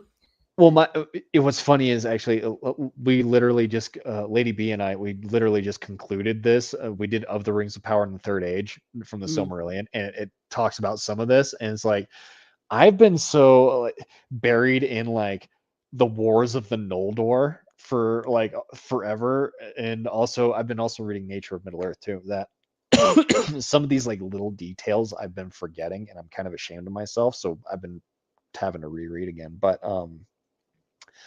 no, they are essentially the Astari are essentially a guiding force. They're not meant to be like a powerful entity. They're obviously powerful, but they're not meant to be like just like a big heavy hammer to smash Sauron. That's not what their goal is. Their goal is to guide to kind of be like the um guiding hand, so to speak, for the free peoples. And you certainly see that with Gandalf, more than probably any of the other Astari, by far, because it's his machinations that end up leading ultimately. It's his plan that ends up ultimately leading to the destruction of the ring. Um, but Yeah, and well, it was meant to be. There was like invisible hand moving a lot of this, but yeah, but it was certainly they were not seen in the second age, so they were not no, simultaneous with the what was going on in Numenor. It was well into the third age. I think at least 1,000 years into the third age that yes, Astarte were sent. yes, the Astari were sent I don't want to say late, but they were sent well after the fall of Isildur in the Gladden Fields. Um, Matter of fact, you know what? Just so, because I am a stickler for accuracy, Mhm. and I have the Lord of the Rings right here. Okay, we're looking it I up. I, I came prepared. Yay! Yeah, I actually did a video on this on one of my letters where Tolkien explicitly talks about that. So that's where I've been delving because, of course, those new ones came out with the extra letters lately. So I was very Right. happy. Yeah, The let's see here.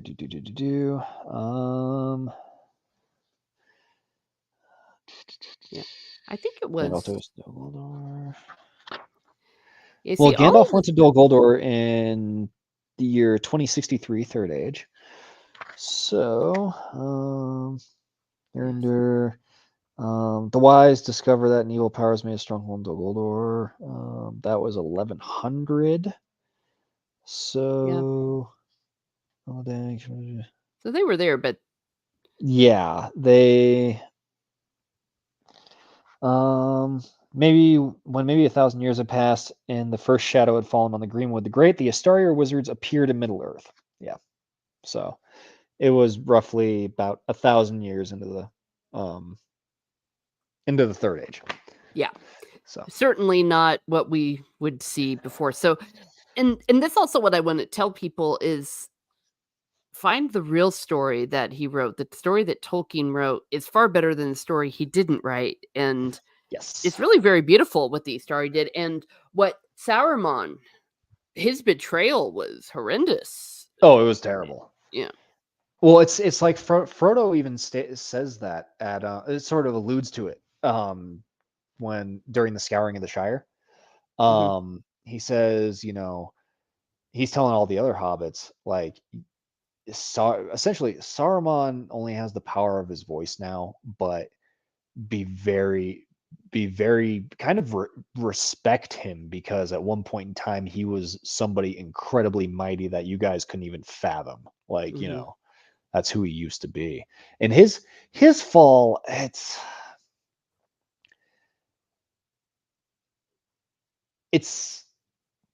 I'm trying to think of the right word. It's unfortunate. Yeah. I feel like his fall is like one of the more unfortunate ones because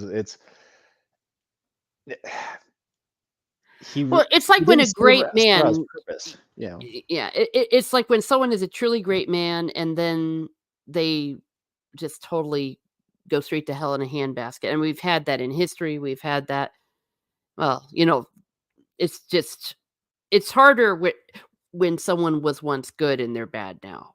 Someone you trusted, someone that was a friend. Oh yeah, definitely. And Yeah. I was gonna say sorry if you get a little bit of an echo. My mic's been acting up a little bit. No, But let me see here. yeah. I would love to have seen Saruman actually in his glory. That would be quite a Oh yeah. tale. Well, it's kind of interesting. There's been a whole lot of fan art about or of Saruman and Gandalf, et cetera, in their actual angelic forms. Mm. Um, which I do encourage looking up. It's actually some really good stuff. Oh, that would be beautiful. Oh Yeah. yeah.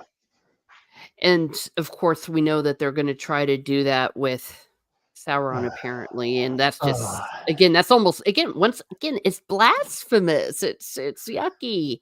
Oh yeah. The yeah, we're gonna make the Anatar. We're gonna make Anatar friggin' Hapu from The Simpsons. Like, come on, guys. Like, what are you doing? Yeah. Well, and not just that, but even Yeah. just we know they're really not gonna be capable of showing really what Sauron is in his angelic form and his Anatar form anyways, they just even looking beyond who they've cast, it's like we know they won't be able to do it. And they took that beautiful woman, and she is beautiful, Morfydd Clark, and Clark, is that her last name? I forget, but the chick who plays her in the show, and they made her ugly. They made her personality ugly, and they made her ugly. So, how can they do that with, with Sauron, especially since Sauron's kind of, evil, and I just don't know what they're trying to do. What they're gonna do is they're gonna make him. They're trying to make him as sympathetic as possible. That's their whole goal is. Yeah, which Um. is ridiculous. Oh yeah. Because well, and it's almost like what they're trying to do with some things about trying to make Satan the good guy. It's what could possibly go wrong. And I mean, you wanna talk about something that would make Tolkien do double back flips in his grave. It's like, "Oh, well, we respect Tolkien."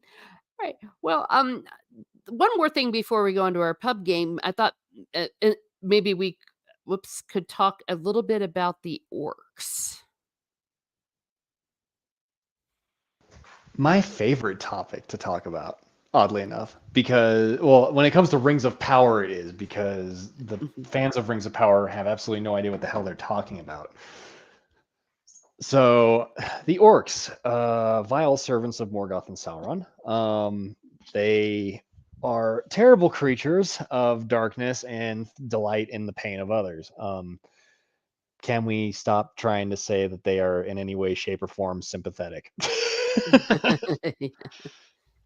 um, it's she's a fidget. 4 out of 10. Okay, William.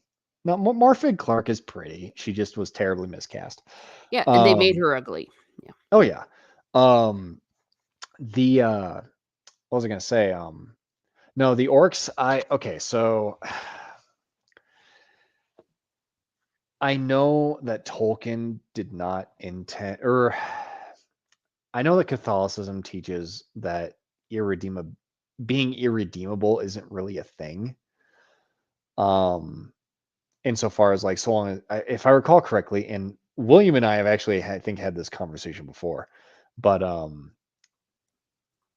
whether or not the orcs are redeemable, Mm, I might have had it with somebody else. William, correct me if I'm wrong. I can't remember if it was you or not.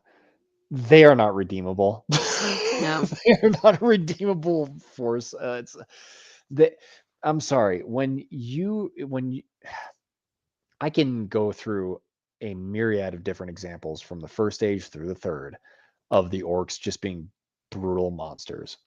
And it's just like, sorry, that at a certain point, you're irredeemable. Like your actions, repeated actions, and no want for forgiveness, no desire for forgiveness, and actually enjoying the things that you are doing, it makes you irredeemable, um, as a species. Um, that Yeah. they are now the one thing that is hotly contested is their origin. um, Whether or not they came from elves or if they weren't their own creation, that would be against the rules of the world, um, because Morgoth did not have the power to create anything sentient, No. um, which is a bit.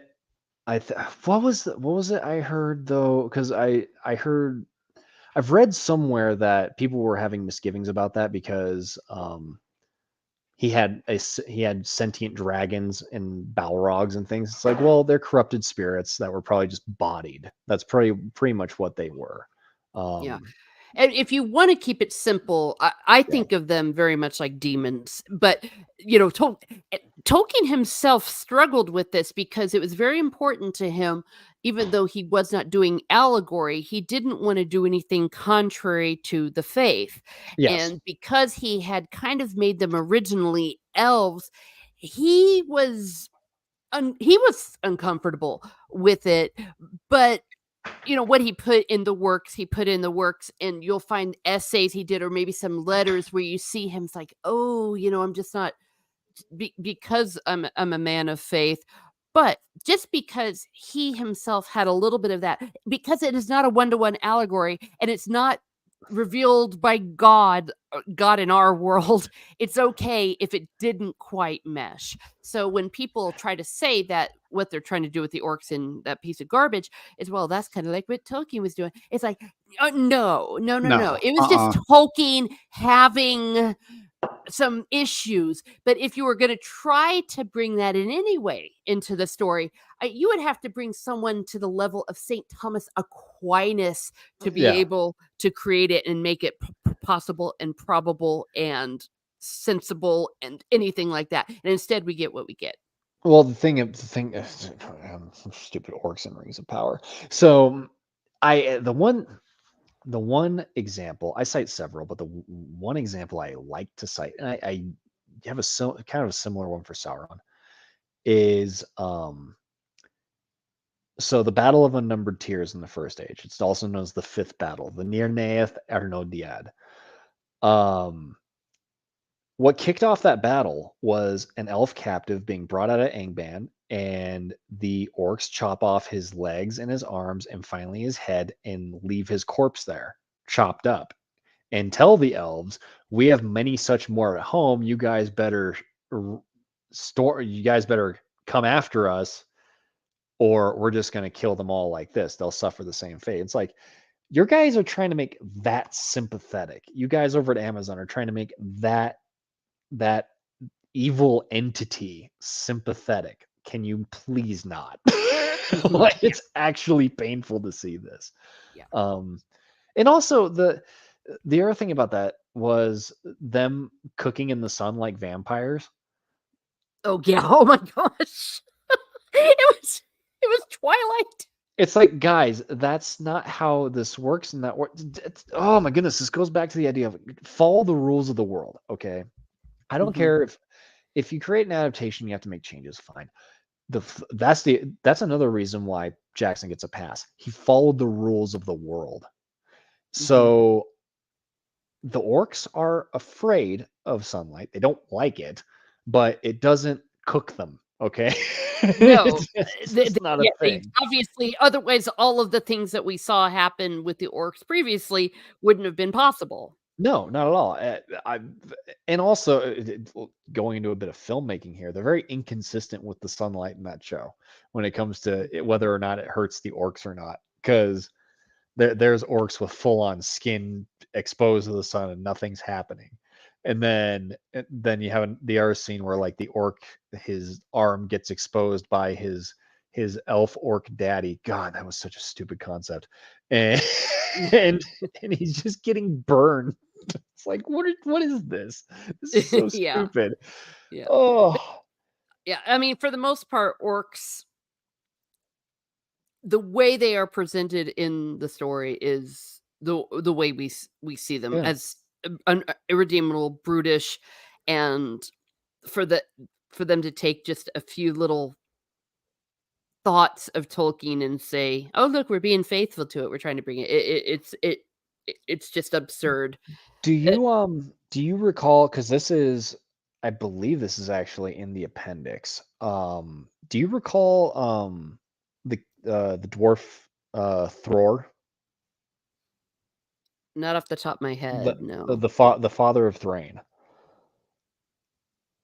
No. So he went on a quest by himself, and I think he had his servant with him. I forget his servant's name, but he wanted to go into Moria, and he went into Moria and he didn't come out for days, and so his servant was incredibly worried about him. And then the orcs came out, and what ended up happening is the orcs captured Thror, killed him, chopped off his head, and branded the name of Azog onto his head, and then threw it down the steps towards Thror's servant. And then they tossed him a purse full of coins and as his payment to go give pretty much as to be a messenger boy for the orcs, saying that they had killed to tell the other dwarves that Thror had been killed. And then, if it wasn't already horrific enough, the orcs fed Thror to crows. And it's Hmm, like you read stuff like that, and then you see it's just like the other example, and then you see Rings of Power, and it's like, mhm. no, no. Yeah, You are yeah, violating the rules of this world right down to how different races behave. Like, come on now.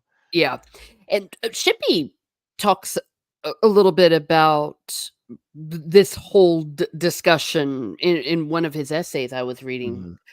And I was reading because I went and looked over a lot of my stuff before the stream, but so that's a good place to deal with the discussion. But I think that that's always also the fallacy of the show is Mhm. that they're almost like it's like when people drop into the Bible and they find like one verse and then they base everything on that and ignore Right. everything else. They're like, well, we wanted to do this, but look, it's what Tolkien wanted. It's like, no, don't be playing that game. No, The not at same way all. they did with Gladriel, they said, "Well, he said she was of Amazon disposition, so Oh, I hate that therefore." so much. Oh, Yeah. that sends me up a wall. Oh, she was really tall and athletic and headstrong, so that must mean she must was just insufferable. Like, Yeah, what? sociopath, yeah, She was a complete sociopath. No, stop it. Like, yeah, well, it's like with they kind of do the same thing with Sauron too. mhm. Oh, we need to make Sauron, very morally gray. We need to make him sympathetic. We need to No. No, no, no, no, no, no, it's not sympathetic, yeah, they are irredeemably fall I mean, because Yeah, of these creatures are, because 'cause we're not talking about humans, yeah. okay? No, They're we're they're not.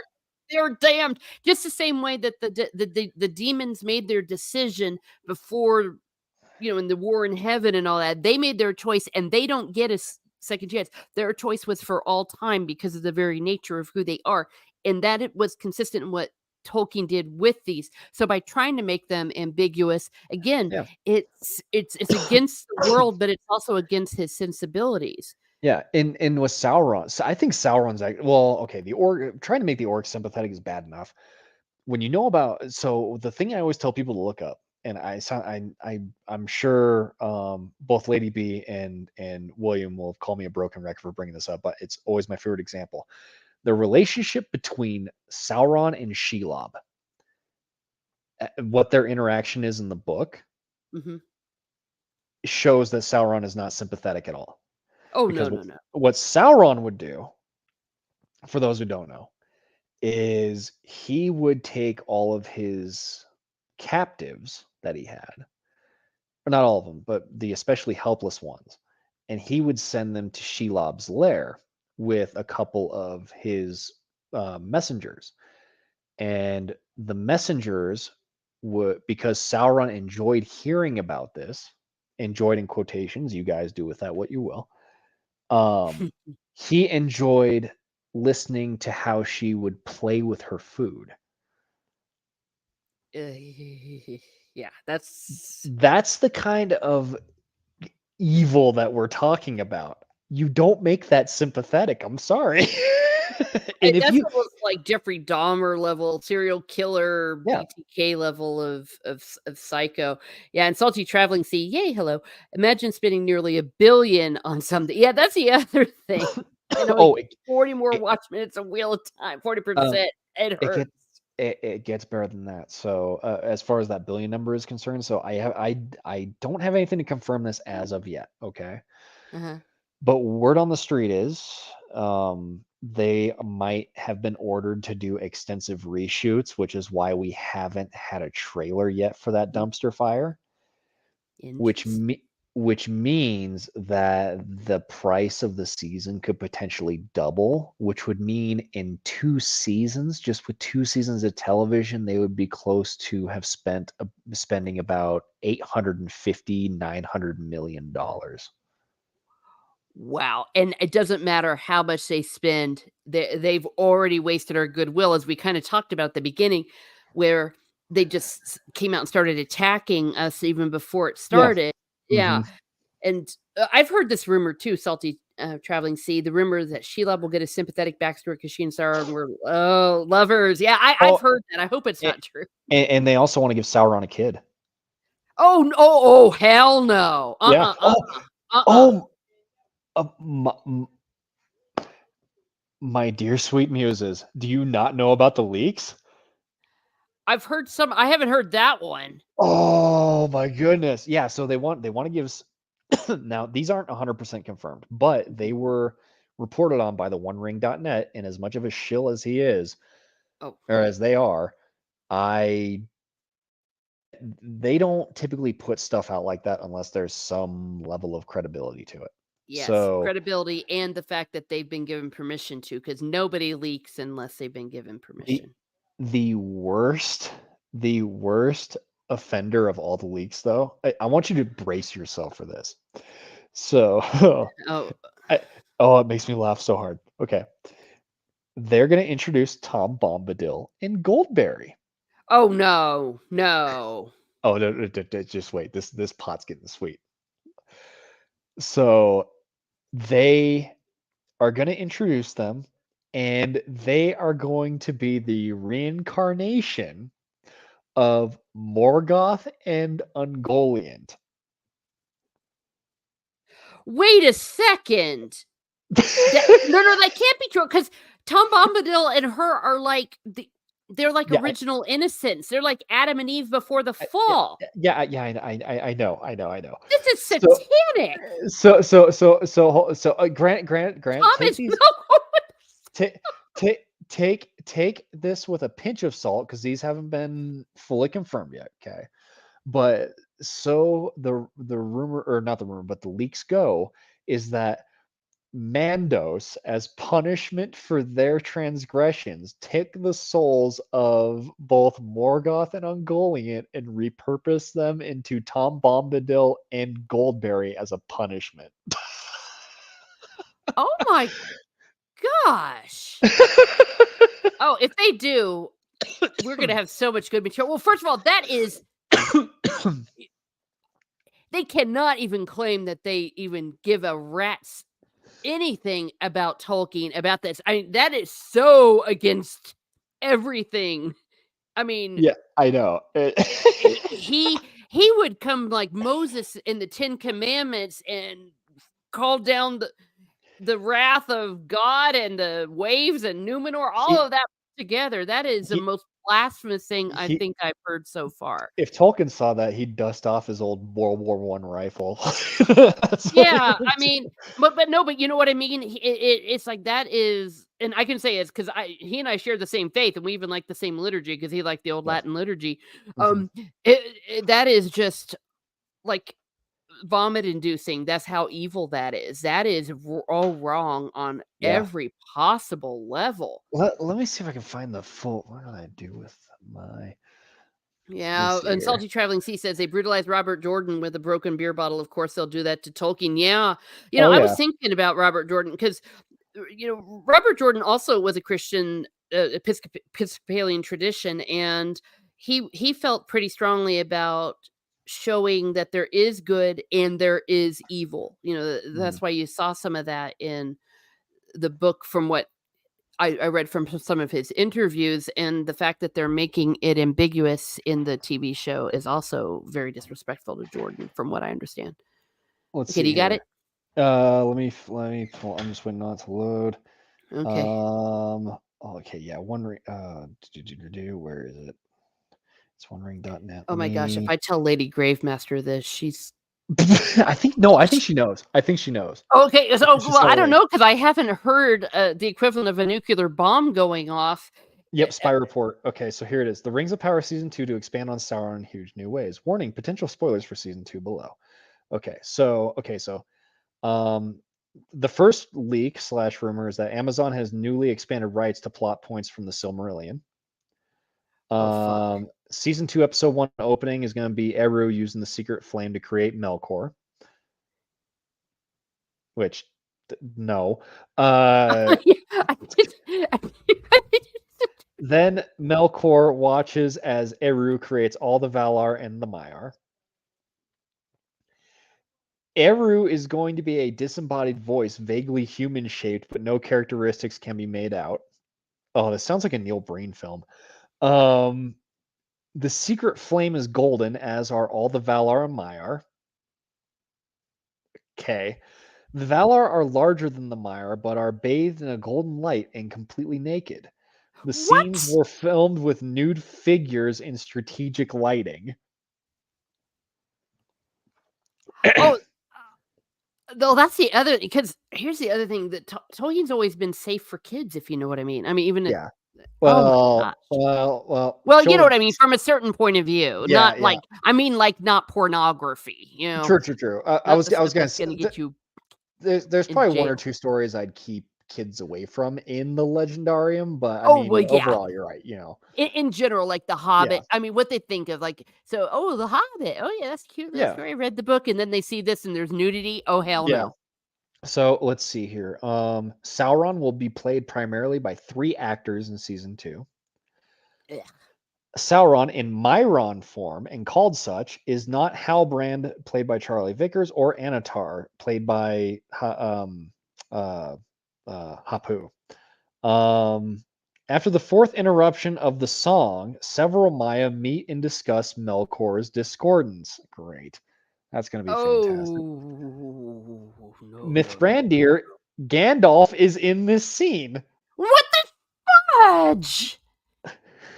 Gandalf is almost convinced to support Sauron's agenda. What? Oh my goodness. Like having the archangel, Michael the archangel. Oh well, maybe Satan's got a good So idea. What? Sauron tells the dwarves that he was an apprentice under Aule. I mean, that's a reference to something canonical, but apparently that's how they're going to make the dwarves accept Sauron into like giving them the rings.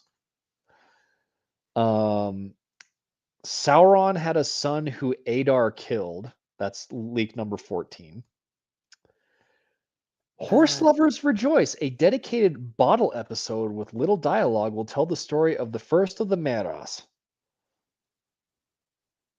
that's not even good television. No, we get one No episode. dialogue. It's horses. Like, I mean, dude, I can pop on National Geographic and do that. Yeah, I can. Go to the zoo. Or Okay, Tom Bombadil. Here we go. This is oh man, this is gonna be great. So oh, Tom Bombadil, this is what leak I was telling you about, and Goldberry are in an episode. They are played by the same actor and actress as Melkor Morgoth and Ungoliant from episode 1. The pair, as Bombadil and Goldberry, are serving out a punishment from Mandos per a long-held fan theory, quote unquote. uh, The season will end with Sauron forging the One Ring. why? Oh, okay, but oh my gosh. That has to be one of the worst well, and I've heard a lot of bad things. Yep. Um, I kind of have a little bit of a theory on this. So apparently Jeff Bezos' son is a huge Tolkien nut. Huge Tolkien nut. Like big time fan. Kind of like us. uh-huh. And one of the thing that he told his dad when they started making season 1 was don't F this up. Like Yeah. you do not want to do this, trust me. No, no, no, So no, no. I'm honestly wondering if they had like like an in-house screening for the season 2 with like executives, Bezos, and Bezos kid was there. And after seeing it, Bezos kid said, "No, you guys got to redo this because nobody's gonna like this at all." But they've really messed themselves up because season 1 was so non-canonical that you can't fix it in future seasons. It's No. you're building on a broken foundation. And truth be Ah, told, if they stick with this blueprint and they just have been delayed for whatever reason in releasing stuff for the new season, if they stick with this, if this is legitimate, season 2 is the last season. there's just no way. I There's no mean, way. no one even liked Hot Sour, and that was the joke though, is that Yeah, we all knew he was sour, and I guess we weren't supposed to guess. And like right. in the first trailer when they said, just a human called, Hal Deer, and everyone's like, that's sour.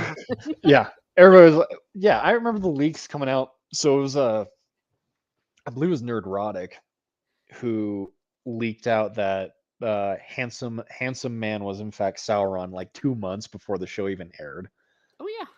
Like, and then all It the was shells pretended like it was some big exciting revelation. It's like, stop, please, you're embarrassing yeah, yourself. exactly. I mean, and here's the sad part. Many of the actors I think, Mhm. are very solid. Like, I think the guy who Yeah, plays Sauron, I think he's actually a very good-looking guy and a good actor. And keep calling him Ned Stark because that is not Elrond. The right. Ned Stark, the guy who played young Ned Stark, is Hmm. a good actor, and so is the guy who plays the dwarf and the lady. The one that they made look especially ugly by Yes, they took a large woman and gave her big wide hair to make her look even bigger on the head and the face, and then wore clothes that made her look even larger than she should be. I that's what I'm saying is they're not doing favors for women by making them this ugly. right. And but she was a good actress, I thought. So it's not their fault. They're doing what they're supposed to be doing, but my gosh. Well, you I, know what's I've always been in the opinion so that the guy who played Halbrand should have actually played Isildur. I feel like that would have been oh better. yeah.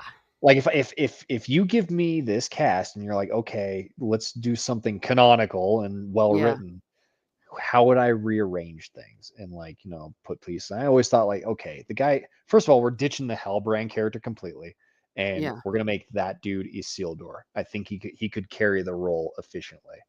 yeah. Um, but no, yeah, those are the those are the supposed leaks. It Well, then we'll enjoy it very much Bo- because Bombadil is Melkor.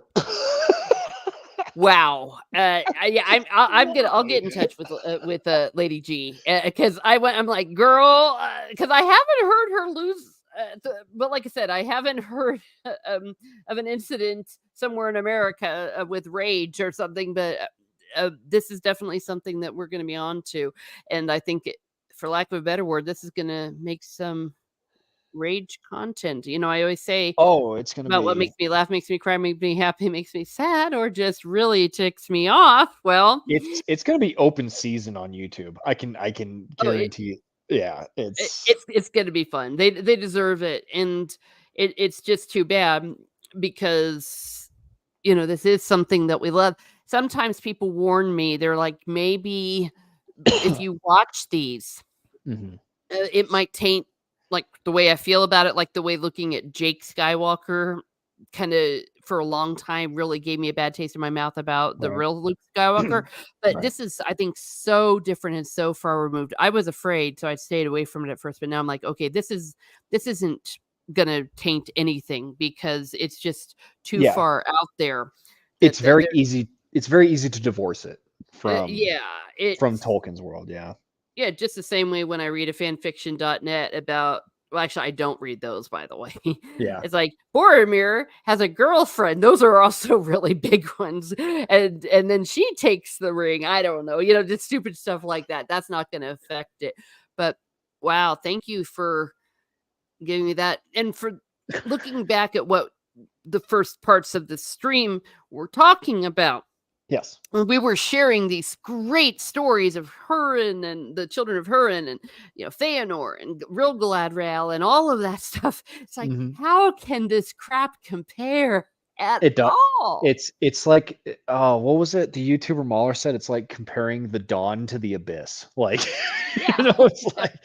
like, he said that in different contexts, but it's essentially that. It's like you're looking at Tolkien's incredible world that he built, and literally just out of his own mind. Like, I mean, obviously different influences, this and that, but he it's just so vast. And the thing about it is, so long as like I've always said this, so long as you stay true to the rules of that world, you can expand upon Middle Earth. You can expand on Arda and like enrich its history, so to speak. Because there is time after the fall of Sauron that you could like develop stories out of.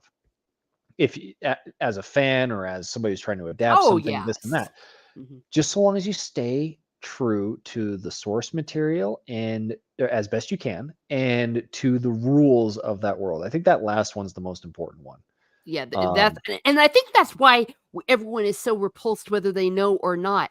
mhm, We sense it, even our yeah. subconscious, that this is not the rules. It's like No, it's like if you're trying to play baseball and or try you're playing basketball and everyone starts traveling. It's like, no, yeah, that's not basketball. exactly. It's just walking around with a ball. It's you're not following the rules, and and it's like it's a violation of that world to not play by its rules, especially considering how much work went into developing those rules. Mhm, There's a lot of fiction. Harry Potter's a good example. Star Wars, I love Star Wars, but it's another good example where the rules aren't exactly so cut and dry. They're not exactly so set in stone, like X, Y, and Z are the way this particular, like the Force. Okay, mhm. can we figure out the Force? Does anybody know the limits of the Force here? Because it seems like the Force is starting to get really limitless. Whereas the rules in Tolkien's work are extremely grounded in like this is how every single thing works in this world, whether it be the magic in the world or the way different uh cultures interact with each other, how different cultures behave, everything. It's just it's been so well thought out and planted and solidified in that world, that it's not following the rules is doing that world a disservice, honestly. Mhm. Um, And it's just crappy storytelling.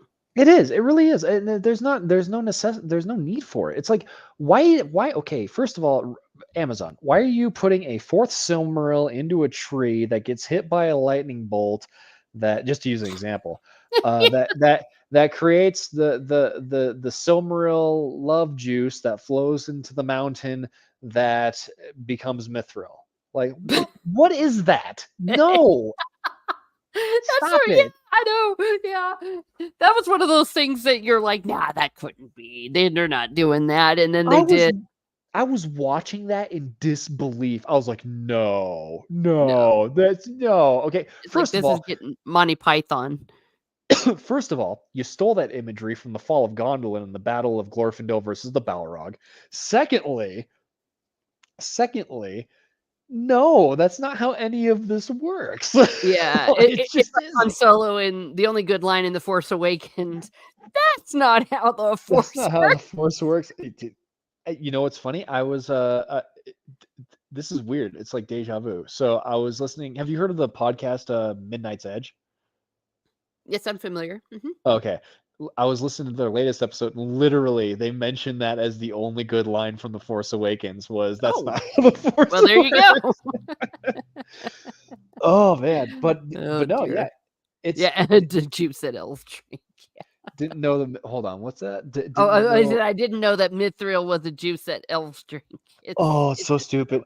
Well, yeah, not to okay. mention the whole mountain being created, the more mountain. Oh, don't get me started on Mordor. I will have a we'll be here for another 6 hours of me Yeah, explaining exactly how that got wrong. That yeah, for those who don't know, Morgoth created Mount Doom. Okay, I'm just gonna leave it at that. Not some yeah, old crackhead with with a broken sword hilt. Like, get out of here with that. Oh, it's so bad. yeah. Well, Okay. there's the forging of forging the three rings first. Yeah. The rings were made out of how was it? Adamant, gold. I forget what the exact composition of the rings, mineral wise or Mhm. alloy wise, whatever. But they didn't just throw a dagger in with some gold and be like, "Lol, here's some rings now." That's not no. And it didn't take it took 100 years at least, didn't it? Like 90 years? I forget Well, what it was. the thing about the rings was that it wasn't the what the elves wanted was the ability to preserve Middle Earth in the same manner that Valinor was preserved. And so they the real ring lore is the magic that is within the rings. It's one of the reasons why Mhm. Sauron, once he made the one ring, was able to control all the other ones because they're all kind of magically connected in a way. Um, that was the reason why it took so long is because the elves had to be taught that kind of magic in part it was craftsmanship, but there was also a degree of magic to it. They had to be taught that by Sauron, which is why it took so long. Mhm. um not we throw a gold dagger into a pot and melt it. That oh man. Oh, it yeah, and just do it like, "Oh, look, I" like you're doing Warcraft, well World of it's Warcraft. "It's gonna take me 3 seconds," or whatever that game is, Warhammer, where they just make their little models in a day, and then, and "Oh, I got a ring." it makes Celebrimbor look like such a moron. Like Celebrimbor in the books is an incredible smith, and Celebrimbor in Rings of Power doesn't know what a freaking alloy is. Oh, yeah. I was gonna say he is such a bad yeah, he is like the ultimate smithy on the Yeah, planet ever, and yeah, and again, outside got a of great actor to play him, but ruined him. out, outside of Sauron and Fëanor and Aule, obviously, because Aule is the Smith Valar. Yeah. The next one up would probably be Celebrimbor. He's top five Smiths. Yeah, I'd say top five all time in uh, Middle Earth. It's I, how did they get so much wrong? Yeah, I mean, because it That's would be really easy, actually. I mean, all they had to do was, like, make him awesome. It's like, "I am the coolest dude," and, well, don't depict him as an old man too. I mean, well, I yeah, good actor, but wrong role. wrong role exactly. Like Yeah, it's all that show's just broken. yeah. Well, I this was a public Twitter thing, so I feel okay saying this. Yeah, European Lore had said something to the effect of, "He looks like the kinda guy that needs to play in, like, I don't know, an old British gentleman." And I said, "Actually, he did in Downton Abbey." And I showed him, it's like, "Yeah, there he is. Yeah, it yep. looks great." That's Hmm. his kind of role. He's in elves oh, yeah, elves aren't girly. Okay, they are kind of girly. Okay, They hey, do wait a have a minute. little bit okay, let me get the wrong word. That's the wrong word. When I say girly, I mean that they do have that kinda, real Grace is grace a good and all word. that. Yeah. But Uh-huh. male ones are also incredibly for lack of a word, alpha. Yeah, and that's what was so good Yeah, about the way they showed like Celeborn and Haldir in the Peter Jackson version. It's like these guys were buff, just because, but they still had that ethereal thing. Yeah, I didn't mean to call them absolutely. girly men, but you know what No, I'm no, no, trying to no, you're say. good. You're good. But they're weak in the Rings of Power. Oh goodness, yeah. Well, it's like I was talking on Discord with some friends of mine, and we were saying essentially it's like take one elf, just male elf from um the Legendarium and put them in the Rings of Power world, and they will have conquered that entire world by like the end of the afternoon. Yeah, before second breakfast. Like literally. So the probably the greatest 1v1 ever written, Fingolfin versus Morgoth. No one ever looks no one ever reads that and goes, "Oh wow, look at these effeminate elves." No one ever reads that and Said says no that. one ever. Said no one ever, especially after reading that. Yeah. Oh It's gosh. like, So it's, and to go to your question, I think it was statement rather, Charlie Stevenson. The mhm. worst part is a bad show might discourage potential new Tolkien fans. I hope not. And what I'm hoping is it will, if there is any good to come, people will be like, "Oh, I'll read the Well, book," and then that's they'll discover it and they'll go, "Ooh, wait a second, this is badass. This is awesome." I don't know well, what that was that I saw. see, that's been kind of a blessing for me. My Twitter account has been kind of a real blessing for me. I'm not even gonna lie. In spite of all the drama and people trying to dox me and this and that, Mhm. I it's been a genuine blessing because there have been a ton of people who have found Tolkien because of this show. But I've had the opportunity to engage with those people and be like, guys, look, hear me out. Here's where the show got all this wrong. And, here's how Tolkien did it infinitely better.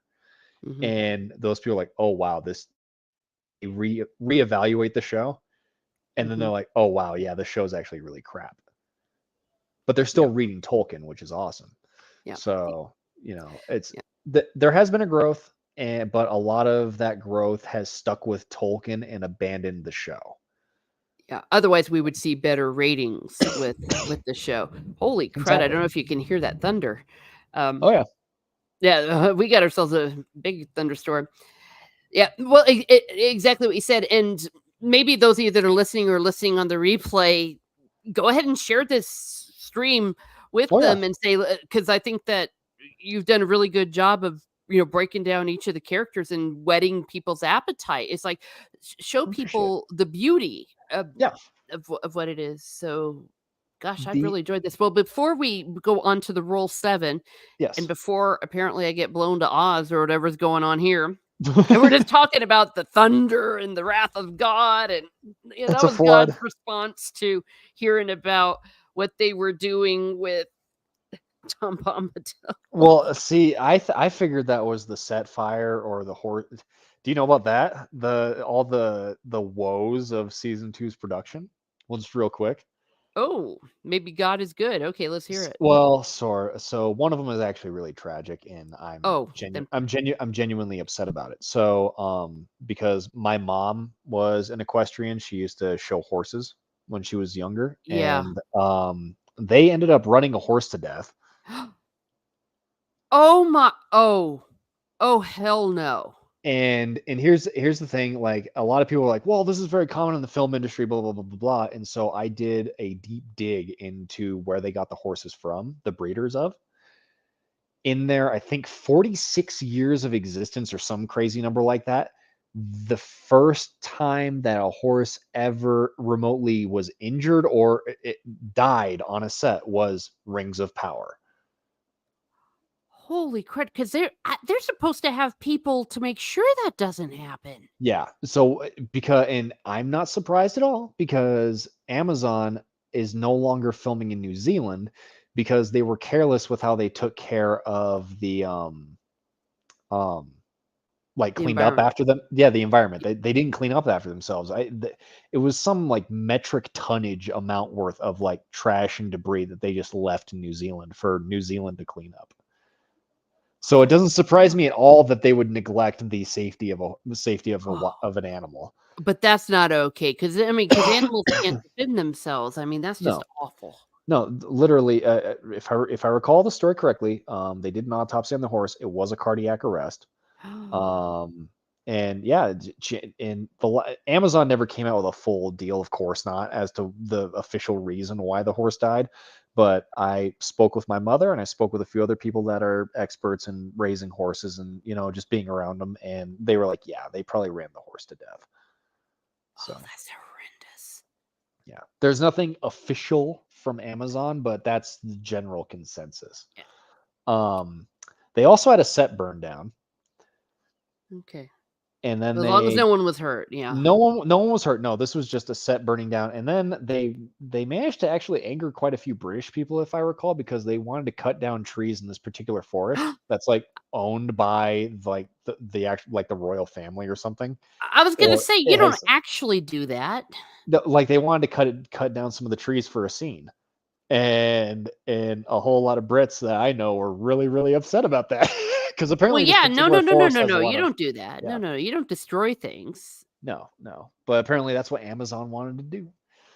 Have they ever heard of the Ents? I Yeah, mean, right, the exactly. Tolkien who love nature, and that's what they're cutting down trees. Yeah, yeah, Oh my yeah. gosh! Apparently, that was one of the other stories that came out. But yeah, that there's season two is like the production of it just sounds like it was a giant mess, especially considering the fact they started production of it right after they released season one, and Mm. and pushed it to get finished prior to the writer's strike. Oh, So they really squeezed it in, and now it's looking like nothing confirmed, but like I was saying earlier, it's looking like they're probably going to go for extensive reshoots. So on literally, unless we see a Super Bowl trailer, which I don't think we will, it could no. happen, but I don't think it will. Chances are you're looking, if they have to reshoot, looking at earliest December 2024, latest probably middle of 2025 for the release date. Mm. If they release it, we'll If see. yeah, I mean this is insane. Well, well, wow. Before we go into our pub game, the roll 7, is there anything else that you Anything else? anything else you'd like to say? Anything about the topic that you maybe haven't had a chance to share, or maybe having any parting words about it? As for Tolkien in general, or Rings of Power, or just any of the above. Anything, Tolkien Legendarium, everything Tolkien and Rings of Power, whatever you want to say. Yes, I do have something I want to say, and because I'm sure there's going to be a few of my detractors that are probably listening to this right now, or will listen to the replay. People out there, and a lot of your listeners, and I know you're perfectly gonna understand this. You guys, to the people out there who feel the need to do this, you do not need to insert your own politics, your own social sensibilities, or the things that make you feel good about yourself, your own sense of morality into fiction, and especially not into Tolkien. Tolkien is meant to be an entire, like I said before, it's an entirely separate world with entirely separate rules apart from our own. If you, I have no problem with anybody at all, black, white, brown, gay, lesbian, straight, doesn't matter to me, enjoying the world of Tolkien, but keep the real world in the real world and lose yourself in Tolkien. Trust me, it's okay. You'll be safe. It's okay. It's not you're not going to run a phobia of any kind or anything like that. Okay, it's okay to enjoy the thing for what it is. You don't have to change it. And if you do try and change it, then you're just ruining it. And it really shows that you don't have an appreciation for what the thing is or for the person who created it. There you go. That's Yep. my ending. Amen. That's my ending piece right there. It's something that really bothers me because I make the statement all the time. Rings of Power fans are not Tolkien fans. And when they try and inject their own socio-political nonsense into Tolkien's works, it just proves my point. It's like, how can you guys call yourselves fans of how can anybody call themselves a fan of anything anything fictional, something that's meant to be an escape from the real world when they're trying to inject the real world into it. It doesn't make any sense at all. And I hope that people who think that they have to do that get out of that mindset and just simply lose themselves into the worlds that they enjoy and enjoy them for what they are. There you go. Ah, sounds That great. that's been my TED talk. Well, thank you. Yeah, thank you for coming to our TED Talk. Yeah, it's been quite a long one, but it's been, I mean, I'd say we've been going for nearly 2.5 hours, but it's been Mhm. fantastic. And now when you get to the roll 7, and everyone in the chat, I also encourage you to do this. This is where we have 7 open-ended questions that are determined by rolling a d20. And Steve Kenobi and I came up with this, tested by my mother. So uh, Okay. came up with these 20, and we'll see what the High King Fëanor Alpha Chat of Middle Earth has to say. Okay. All right. What is your favorite TV show and why? Okay. Favorite TV show.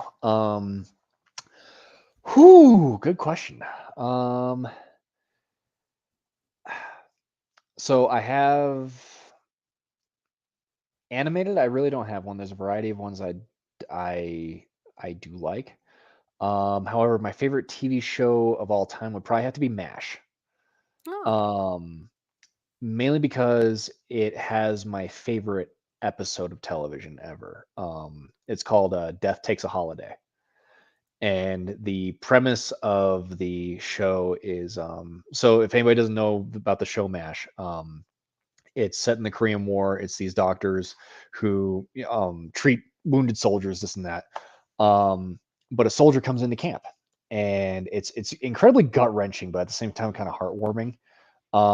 And he's not long for this world, but the doctors want to keep him alive until December 26th, so that when he eventually when they have to mark down his death certificate, that his kids back home won't have to think of Christmas as the day their dad died. oh man. It's heavy stuff, and it's in my opinion the greatest episode of television ever written. So, but yeah, I'd have to say MASH, and that's probably why. And MASH has a lot of episodes like that, but that's the one that automatically comes to mind is Death Takes a Holiday. If you haven't seen it, watch it. It's really, really Yeah. good. Wow. I mean, I've seen MASH episodes. That one didn't ring a bell, but wow, that's some powerful stuff. My gosh. All right. If you didn't have to sleep, what would you do with the extra time? Read. I'd be reading a lot. It Yeah. would just be endless reading. I have a lot of history books I still haven't gone through.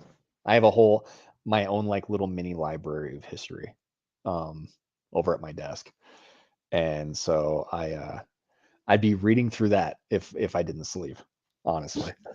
All right. Well, there to hear first. Yeah, that's I think what I would do as well. Let's see. If you could travel back in time, Hmm. when would you go and why? Ooh, good question. Oh man, there's so many choices. If I could travel back in time. Hmm. Hmm, Okay, so Lots of this is gonna be a bit of an odd one, but it would be I'm trying to if I have the year correct, 146 BC, hmm. the right before the fall of Carthage, Oh, because I would want to try and convince the Romans not to sack Carthage, just to see if I could convince them not to do that, what the world would look like in present day if Carthage had been allowed to continue its existence. dude. Yeah, that's And to actually preserve Carthaginian history a little bit because the Romans completely annihilated it when they sacked they burned everything. Like, so we don't really have any like Carthaginian records. And I think it'd be kind of neat to go through and look at their culture in a more in-depth way from their point of view. So oh yeah, wow. probably that. Oh, okay, dang. Yeah, that that would be so awesome, or so Right. terrible. Who knows? Right. Right. Let me see. Oh, whenever you roll the same number, I always say buy a lottery ticket. Hmm. What's the most annoying question you've been asked? Ooh, talk about something I've never thought of before. Most annoying question I've been asked. Um, I do not have an adequate answer for this question because I've never really thought of that before. One question I've been asked. Um, it's not really annoying. It's just a question I've been asked a lot. Matter of fact, I was asked on this stream, and I wasn't annoyed at all. It's just I don't really think I have a question that has annoyed me. It's just the question I've received a lot is kind of how I've gotten into Tolkien, or kind of like the origin story, so to speak. But that's never annoyed me at all. I love telling it. I don't think there is a question that's annoyed. Okay. I'm Well, I'm always of the opinion that there's no such thing as a stupid question. oh, Like I if the reason people ask questions is because they're inquisitive. They want to learn, and I think wanting to learn is a good thing, even if the answer is obvious. Maybe somebody just can't see it. So I've never really seen anything as being stupid or annoying in terms of a question. So understood. Yeah, some of the answers previously have been things like, "When are you going to get a job? When are you going to get married? When are you going to have kids?" Those okay, are the okay, ones that. hold on, time out. You Oh, just clicked the light bulb on the when are you gonna get married one is one that does annoy me because my girlfriend and I have been together for a very, very long time. mhm. And my mom, all my girlfriend's friends, my friends are like, "Oh, when are you putting a ring on her finger?" And I always tell them the same thing: when I feel like it. Yeah, Uh, none of your damn business. yeah, exactly. So yes, okay, yeah, there is one. Okay, there is one, but only just because of how repetitive it is. Yeah. It's honestly a very valid question because me and her have been together for a while, and I probably should get around to doing it. Um, but yeah, Okay. yeah, the when are you All getting right. married one. Oh, well, there you are. Yeah. Yep. Well, yeah, John. I do encourage you get around to reading it, but yeah, War and Peace. That'll take you a Mm. long time to get Yeah, through. right. I believe it. Uh, let's see. This is. Oh, what are you most afraid of? Oh, maybe Lady Balefire. Am To I get afraid to hit, get it? Getting hitched? No. uh, maybe, possibly. We'll see, Lady B. Well, we'll see. We'll see. Yeah. But what are Great. you Now, most afraid of? great, I great. think Now, we now, found it though. now I'm gonna hear about it from y'all. That's gonna be great. It's gonna be like I'm gonna get little tweets. Hey, have you gotten married yet? But Yes, everyone tweeted him. everyone tweeted me asking me about marriage. Okay, so biggest fear, heights. Deathly Mm. afraid. Deathly afraid. My dad tried to actually cure my fear of heights once. Oh. Uh, and by cure, I mean torture. Uh-oh. No. Have you ever heard of the CN Tower? It's in Toronto, Canada.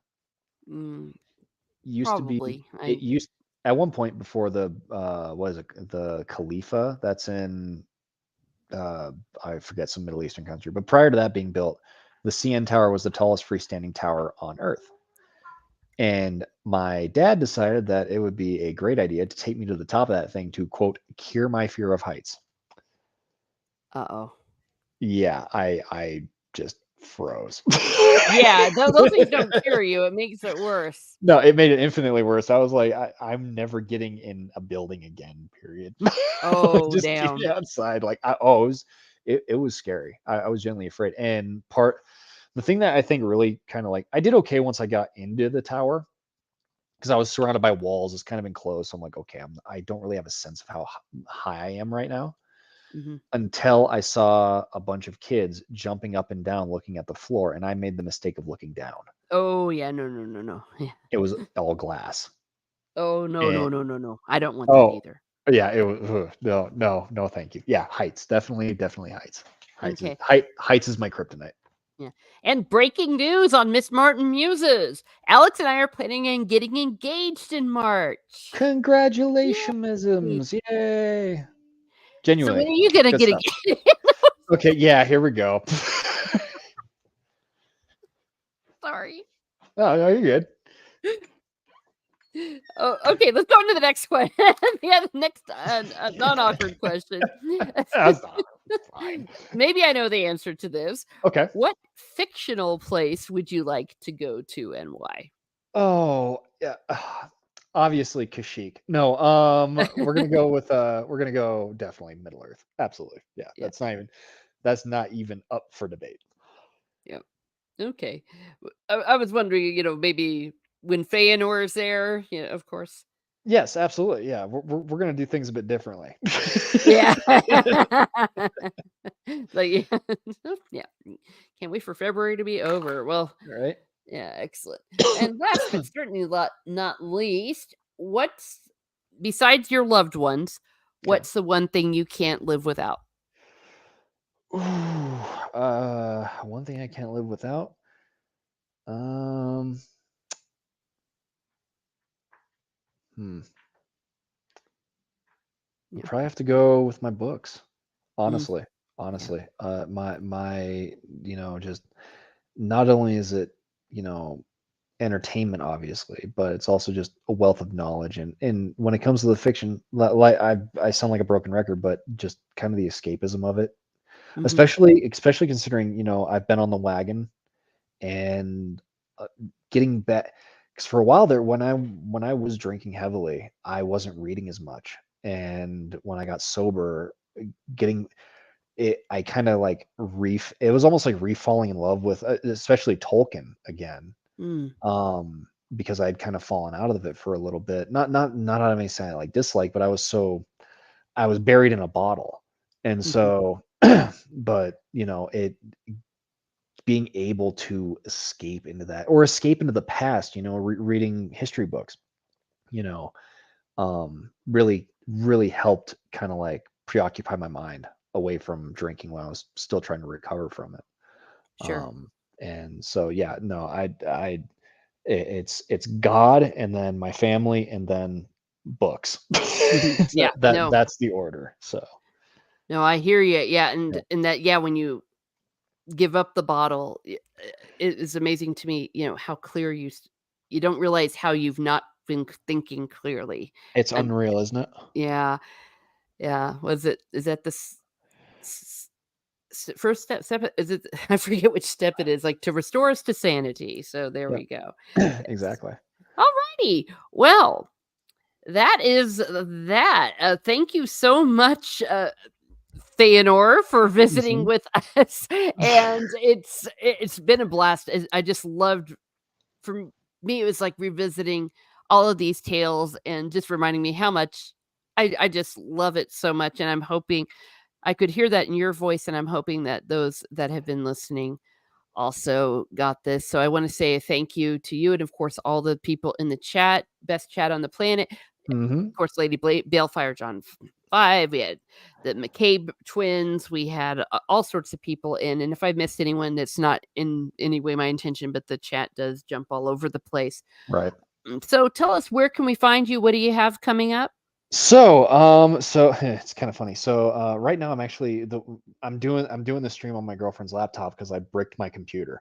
So Oh, so yeah, once I get my new PC, we're gonna be doing a series of videos about because it's been really a topic that I want to really delve into, is the concept of escapism, and how to I not necessarily because everybody has their own reasons for escaping, but just how to escape into fiction without letting real world BS kind of like pollute it.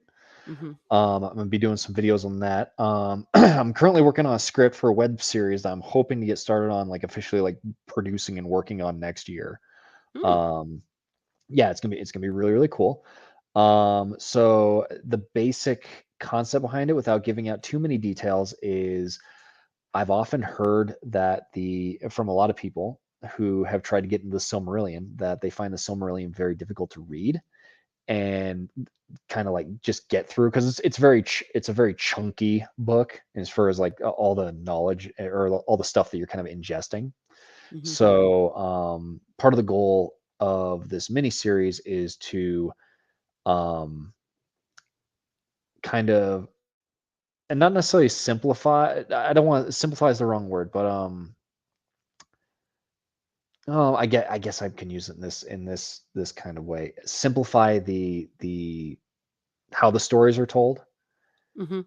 Just little short stories here and there. Told by a narrator who is, we're not going to spoil that. So, but the one cool thing about this web series is that it will be my face reveal. Um, Oh. so look forward to that. People who don't like me on the internet.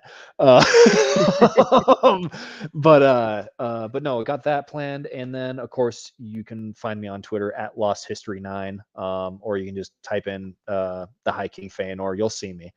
Um, and I'm usually on there just talking Lord of the Rings or talking about uh movies or talking with Lady B or talking. I just like talking with people. I really do. I love communicating with people, and whether I disagree with them or not, it's completely irrelevant. I just like talking with people, getting to know people. So if you want to talk and get to know somebody, and you like fiction and you like all these great stories, hit me up on Twitter, and I'm always game to talk. So, Yeah. um, Well, there you oh, have it. and I do have a YouTube account, but it's not currently active until I get the PC fixed. So Oh, okay, but still just subscribe to him anyway, so that still when it does subscribe. get fixed, Yeah, yes, yeah, please do. that, and hit that notification bell because eventually I'll be getting new content up. And that's going to be under the same name, High King Fëanor. So Okay, yeah, and we do have the link in the chat, and you can awesome. find me here in Miss Martin Muses, where I talk about what makes me laugh, makes me cry, makes me happy, makes me sad, or just really ticks me off. Got a lot coming up. We got more pub crawl. Mr.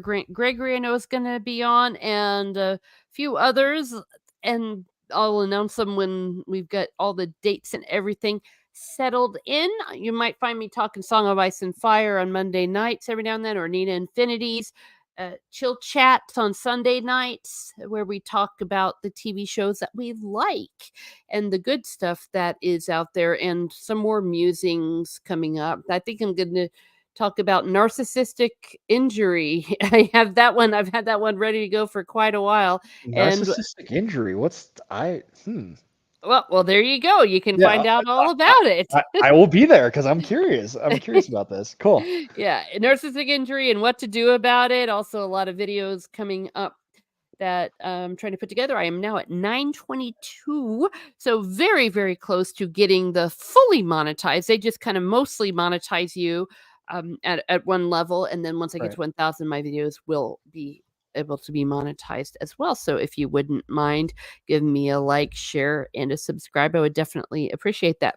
So have a great day, everyone. Have a great day, and be certain to never, ever listen to Fëanor. Except this Fëanor. He's okay.